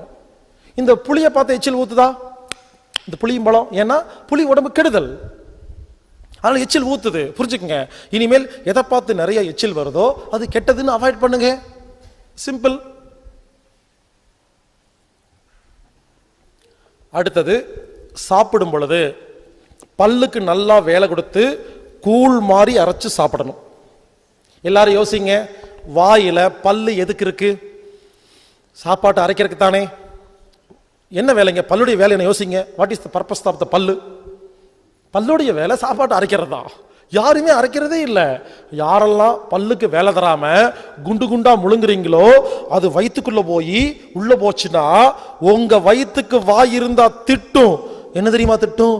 ஏய் அறிவு இருக்கா, எங்கிட்ட என்ன பல்லா இருக்கு, நான் எப்படி மெல்றது, அறிவு இல்லையா திட்டும். வயிற்றுக்குள்ள பல்லு இருக்கா? என்னைக்காவது பார்த்துருக்கீங்களா? இல்லை மிக்சி மாதிரி பிளேட் இருக்கா, கிரின் அடிச்சுட்டு உட்காந்துருக்கா? இல்லை கிரைண்டர் மாதிரி கல்லா இருக்குது. பாவம் வயிறு, அது ஒரு டப்பாங்க, அந்த டப்பாக்குள்ள தண்ணி இருக்கும். தண்ணிக்கு பேர் என்ன? Hydrochloric acid. இங்க பாருங்க, யாராவது பசியோட இருந்தீங்கன்னா உங்க வயிற்றுல அந்த ஆசிட் சுரந்திருக்கு இல்லையா, அந்த ஆசிட் எவ்வளவு பவர்ஃபுல் தெரியுமா? இங்க பாருங்க, ஒருவேளை இப்போ யாராவது பசியோடு இருந்தீங்கன்னா உங்கள் வயிற்றில் இருக்கிற அந்த ஆசிட் எடுத்து கையில் ஊற்றினா கை ஓட்டையாயிருங்க, இந்த வாட்சில் ஊற்றினா வாட்ச் ஓட்டையாயிருங்க, மைக்கில் ஊற்றினா மைக் ஓட்டையாயிருங்க, இரும்பு டேபிளில் ஊற்றினா இரும்பு டேபிளே ஓட்டையாயிரும். அவ்வளவு கான்சென்ட்ரிக் ஹைட்ரோகுளோரிக் ஆசிட் தான் வயிற்றில் சுரக்குதுங்க. உடனே பல பேர் யோசிப்பீங்க, இரும்பவே உருக்கிற ஆசிட் இறைப்பைய ஓட்டுறாதா? இப்படி தோணும். நல்ல கேள்வி. இறைப்பை இருக்கு இல்லையா, அந்த செவுரு, அதுக்கும் இந்த ஆசிடுக்கும் நடுவில் மியூக்கஸ்னு ஒரு சளி படலம் இருக்கும். இந்த சளி படலம் தான் ஆசிடை இறைப்பைய தொடாம பாதுகாக்குது. அல்சர்னு சொல்றாங்க இல்லையா, அல்சர் ஏன் வருதுன்னு தெரியுமா? நல்லா பசி எடுத்துருச்சு, ஆசிட் திறந்துருச்சு, நீங்க சாப்பிடல, நீங்க டைம் பார்த்து சாப்பிட்ற ஆள், பசி எடுத்து சாப்பிட்ற ஆள் கிடையாது. அப்ப என்ன ஆகும்? ஒரு 11 o'clock, ஒரு 11 மணிக்கு பசிக்குது, நீங்க 2 மணிக்கு சாப்பிட்றீங்க. அப்ப என்ன ஆகும்? 11 மணிலேருந்து 2 மணி வரைக்கும் இந்த ஆசிட் இருக்கு இல்லையா, என்ன பண்றது எதை சாப்பிட்றதுன்னு தெரியாம இந்த மியூக்கஸை சாப்பிட ஆரம்பிப்பீங்க. இப்படி பசி எடுத்து சாப்பிடாம யாரெல்லாம் இருக்கிறீங்களோ அந்த மியூக்கஸை சாப்பிட்டு சாப்பிட்டு சொரிஞ்சு சொரிஞ்சு ஒரு நாள் இறைப்பையில குண்டூசியில 100 மடங்கு சின்ன ஓட்டை போட்டு இந்த ஆசிட் இறைப்பை தொடுது இல்லையா, அப்பத்தான் இறைப்பை பொசுங்கி போயிடும், புண்ணு வந்துடும். அதுக்கு பேர் தான் அல்சர். புரிஞ்சுக்குங்க. எல்லாரும் சொல்லுவாங்க நேர நேரத்துக்கு சாப்பிடுங்க அல்சர் வராதுன்னு சொல்லுவாங்களா? நேர நேரத்துக்கு சாப்பிட்டா அல்சர் வரும், பசி எடுத்து சாப்பிட்டா அல்சர் வராது. ரெண்டுக்கு நிறைய வித்தியாசம் இருக்குங்க. அதனால தயவுசெய்து புரிஞ்சுக்குங்க, வயிற்றுல ஆசிட் தான் இருக்கு. எல்லாரும் நல்லா கவனிங்க. வயிற்றுக்குள்ள ஒரு 40 வாய், பொதுவாக ஒரு 40 வாய் சாப்பிட்றோமா?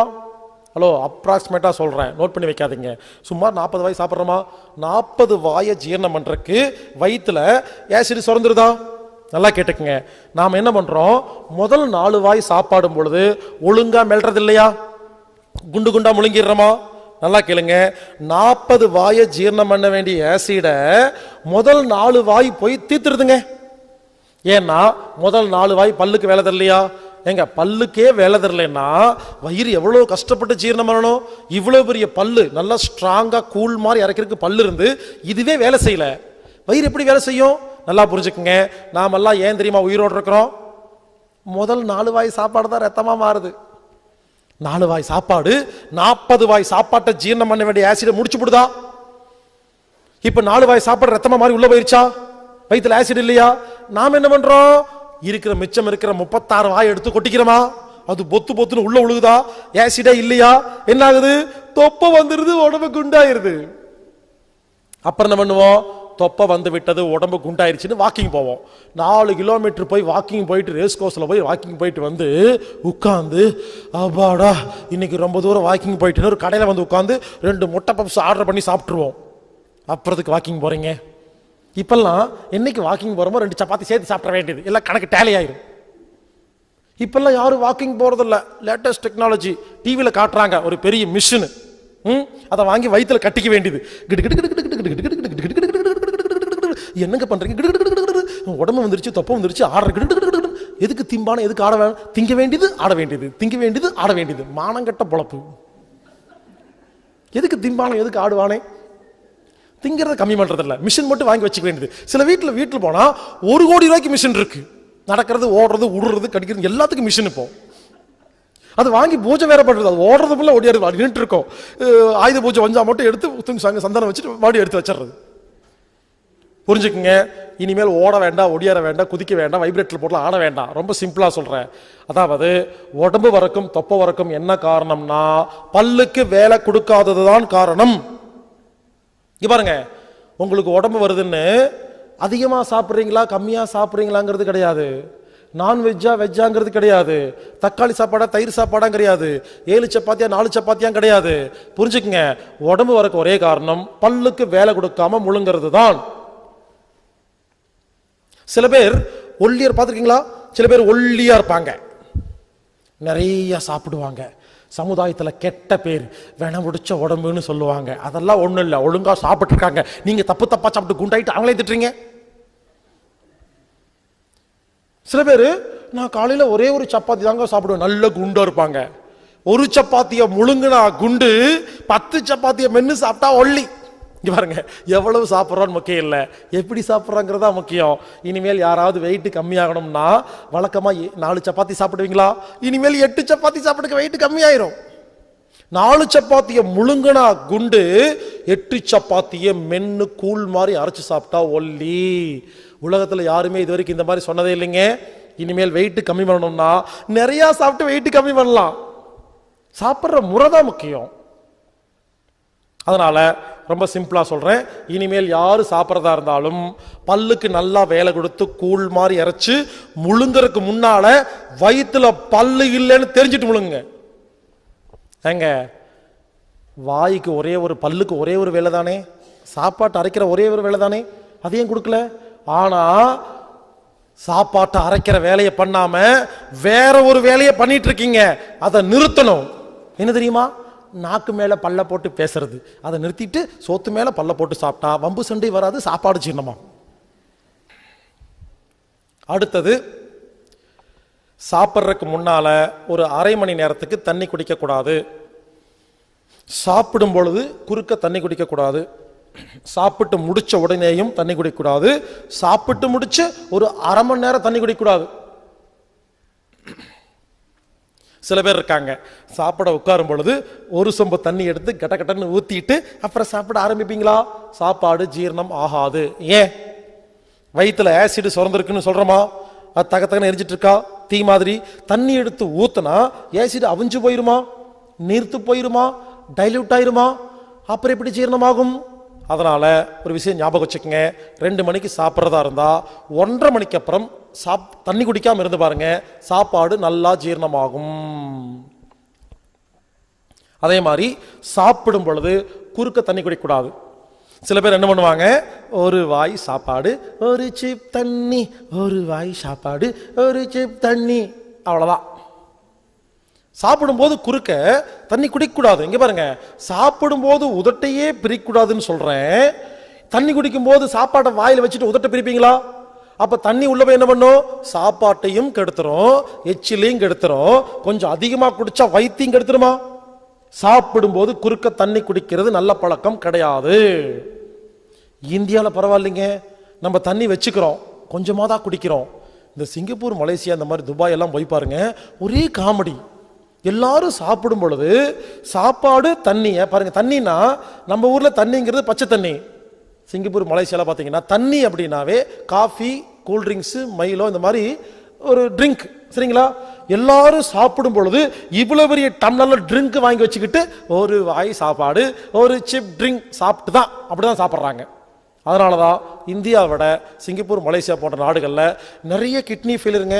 நாங்கள் போய் நிறைய கிட்னி ஃபெயிலியர். ஏன்னா சாப்பிடும்போது தண்ணி குடிக்கிறாங்க. அங்கே எல்லாமே 2 சர்வருங்க. எல்லா ஹோட்டலையும் 2 சர்வர். ஒருத்தர் வருவார், என்ன சாப்பிட்றீங்க அப்படின்னு கேட்பாரு, சப்பாத்தின்னு சொல்லுவீங்களா? இன்னொரு சர்வர் வருவார், என்ன குடிக்கிறீங்க அப்படிம்பாரு. 2 சர்வர். அப்போ எவ்வளோ குடிக்கிறாங்க பார்த்துங்க. அங்கே எல்லாருமே சாப்பிடும் பொழுது இவ்வளோ பெரிய டம்ளரில் காஃபி, டீ, ஏதாவது ஒன்றுங்க, கூல்ட்ரிங்க்ஸ், ஐஸ் போட்டு ஏதாச்சும் குடிச்சிட்டே சாப்பிட்றாங்க. சாப்பாடு ஜீரணமாக மாட்டேங்குது, எல்லாம் உடம்பு பாதிச்சிருக்குது. இதில் காமெடி என்னன்னா, நான் இந்த மாதிரி சிங்கப்பூர், மலேசியா போகும்போது ரொம்ப கஷ்டங்க. ஒரு ஹோட்டலில் போய் உட்கார்ந்தா ஒருத்தர் வருவார், என்ன சாப்பிட்றீங்க? சப்பாத்தி. இன்னொருத்தர் வருவார், என்ன குடிக்கிறீங்க? நான் சொல்லுவேன், வேண்டாம். என்ன குடிக்கிறீங்க? இல்லைங்க, வேண்டாங்க. என்னது வேண்டாமா? ட்ரிங்க்ஸ் குடிக்காமல் எப்படி சாப்பிடுவீங்க? அது நான் பார்த்துக்கிறேன், நீ போ. அப்படியே வித்தியாசமாக பார்த்துட்டே போவார். எல்லாத்தையும் கூட்டு காட்டுவார். அங்கே ஒருத்தன் பாரு, எதுவுமே குடிக்காமல் சாப்பிட, எல்லாம் வேடிக்கை பார்த்துட்டே இருப்பாங்க, அவன் எப்படி சாப்பிட்றான் பார்க்கலான்னு. உண்மையிலங்க, அங்கே எல்லாம் போய் சாப்பிடும்போது தண்ணியே பக்கத்தில் இல்லைன்னா எல்லாம் வித்தியாசமாக பார்க்குற, எவன்டா புதுசாக ஜந்து மாதிரி ஒருத்தன் வந்து சாப்பிட்றான்னு. சாப்பிடும் பொழுது தண்ணி குடிக்கக்கூடாது. உடனே பல பேர் கேட்குறாங்க, சாப்பிடும்போது தண்ணி குடிக்கக்கூடாதுன்னு சொல்கிறீங்களே, குழம்பு, ரசம், மோர் இதெல்லாம் தண்ணி மாதிரி தான் இருக்குது, அதுக்கு இதுக்கு என்ன வித்தியாசம்னு கேட்டால், இங்கே பாருங்க, குடிக்கக்கூடாது, சாப்பிட்லாம், 2 வித்தியாசம் இருக்குது. மோரை 1 டம்ளர் குடித்தா 1 நிமிஷம் குடிச்சிருவோமா? ஆனால் 1 டம்ளர் மோரை சாப்பாட்டில் ஊற்றி பிணைஞ்சு சாப்பிட்டா ஒரு 5 நிமிஷம் ஆகுமா? புரிஞ்சுக்குங்க. குழம்பு, ரசம், மோர் அதுவும் தண்ணி தான், இல்லைன்னு சொல்ல. பட் சாப்பாடோட சேர்ந்து பிணைஞ்சு சாப்பிடும் பொழுது ரொம்ப நேரம் மென்று மெதுவாக சாப்பிட்றோமா? அப்போ ஒழுங்கா ஜீரணமாகுதுங்க. குடிக்கக்கூடாது. சில நாடுகளில் சாப்பிடும் பொழுது சூப்பு சாப்பிடுவாங்க. அது சாப்பிடலாமான்னு கேட்டிங்கன்னா, இங்கே பாருங்க, சூப்பு குட்டி டம்ளர்ல கொஞ்சமா குடிச்சா நல்லது, பெரிய பவுல்ல நிறைய குடிச்சா கெட்டது. சில நாடுகள்ல ஏன் தெரியுமா சூப்பு சாப்பிட்றாங்க? அது எந்த நாடுன்னு கேட்டீங்கன்னா குளிர்ச்சியா இருக்கிற நாடு. ஹாலந்து, ஸ்காட்லாண்டு, இவங்க இந்த ஊர்ல, இந்த நாட்டு இங்கிலாந்துலாம் பாருங்க ஓவர் கூலிங்கா இருக்குங்க. அவங்களுக்கு ஏன் தெரியுமா சாப்பிடணும்னா சூப்பு சாப்பிட்றாங்க? உடம்பு குளிர்ச்சியா இருக்கும். சுட சுட 2 சிப்பு சாப்பிட்டா தான் ஜீரணமே நடக்குங்க அவங்களுக்கு. அவங்க சூப் எடுத்து வயிற்று நிறைக்க மாட்டாங்க, குட்டி டம்ளர்ல கொஞ்சமா சூப் சாப்பிடுவாங்க. நம்ம என்ன பண்றோம்? பெரிய கப்புல நிறைய சூப் சாப்பிட்றோம், அது கெட்டது. அதே மாதிரி சைனீஸ் எல்லாம் பார்த்தீங்கன்னா சாப்பிடும்போது டீ சாப்பிடுவாங்க. சைனீஸ் டீன்னு என்னன்னா அதுல பாலும் இருக்காது, சர்க்கரையும் இருக்காது, குப்பை டீயும் இருக்காது. ஒரிஜினல் டீயை டீ தூளை கொஞ்சமா டீ இலைய போட்டு லேசா கொதிக்க வச்சு பாலும் இல்லாம சர்க்கரை இல்லாம சாப்பிடுவாங்க. அது எவ்வளவு? குட்டி டம்ளர்ல கொஞ்சம் சாப்பிடுவாங்க. புரிஞ்சுக்குங்க, இது நல்லது. நாம என்ன பண்றோம்? பாலை ஊத்தி சர்க்கரை, வெள்ளை சர்க்கரையை போட்டு பாலை ஊத்தி அவன் குடிக்கிற ஒரிஜினல் டீ குடிக்காம குப்பை டீயை போட்டு டஸ்ட் டீ குடிக்கிறோமா இல்லையா? கடையில் டிவியில காட்டுதல விளம்பரம், எல்லா டீயும் இந்த 3 ரோசஸ், லிப்டன் எல்லாமே குப்பை. யாருக்காவது தெரியுமா? அதில் எழுதியிருப்பாங்க super dust tea, premium dust டீன்னு. எவ்வளவு திமிர் இருந்தா குப்பைய குப்பைன்னு சொல்லி விற்கிறான் ஒருத்தன், நான் வாங்கி குடிச்சிட்டு இருக்கிறோம். யாராவது ஒரிஜினல் டீயை பார்த்துருக்கீங்களா? இது வரைக்கும் யாருமே ஒரிஜினல் டீயை பார்த்தே கிடையாது. இந்த மணிமுத்தாறு, குன்னூர் இங்கெல்லாம் போய் பாருங்க, டீ எஸ்டேட் இருக்கு இல்லையா, அங்கெல்லாம் பெரிய பெரிய கம்பெனி இருக்குங்க. அவங்க என்ன பண்றாங்க? ஒரிஜினல் உரத்தை போட்டு எந்த ஒரு கெமிக்கலையும் பயன்படுத்தாம, ஊருக்கெல்லாம் கெமிக்கல். இந்த டீ தூள் கம்பெனி மட்டும் கெமிக்கல் பயன்படுத்துறதே இல்லைங்க, மாட்டு சாணி மட்டும்தான். இப்படி இயற்கை உரங்களை போட்டு நல்ல டீ தூளை தயாரிச்சு அதை எல்லாம் பேக் பண்ணி வெளிநாட்டுக்கு ஏற்றுமதி பண்ணிட்டு, ஏன்னா அந்த கம்பெனி முதலாளியே வெளிநாட்டுக்காரன் தான், இங்க இருக்கிறது பினாமி. நம்மளால பினாமி ஒருத்தர் இருப்பான், பார்க்கறதுக்கு அவன் தான் ஓனர் சொல்லுவாங்க, அவங்க கிடையாது, பினாமி. இப்படி நல்ல டீ தூள் வெளிநாட்டுக்கு ஏற்றுமதி பண்ணிட்டு அந்த டீ தூள் தயாரிக்கும் போது குப்பை இருக்கு இல்லையா, அதை கீழே கொட்டுறக்கு பொதுவா இங்க 3 ரோசஸ் டீன்னு கம்பெனி வச்சு, லிப்டன் கம்பெனி பேரை வச்சு அதை வித்துட்டு இருக்காங்க. அதையும் வாங்கி சாப்பிட்டு இருக்கீங்க. புரிஞ்சுக்குங்க, கடையில் விற்கிற எல்லா டீ தூளும் குப்பை.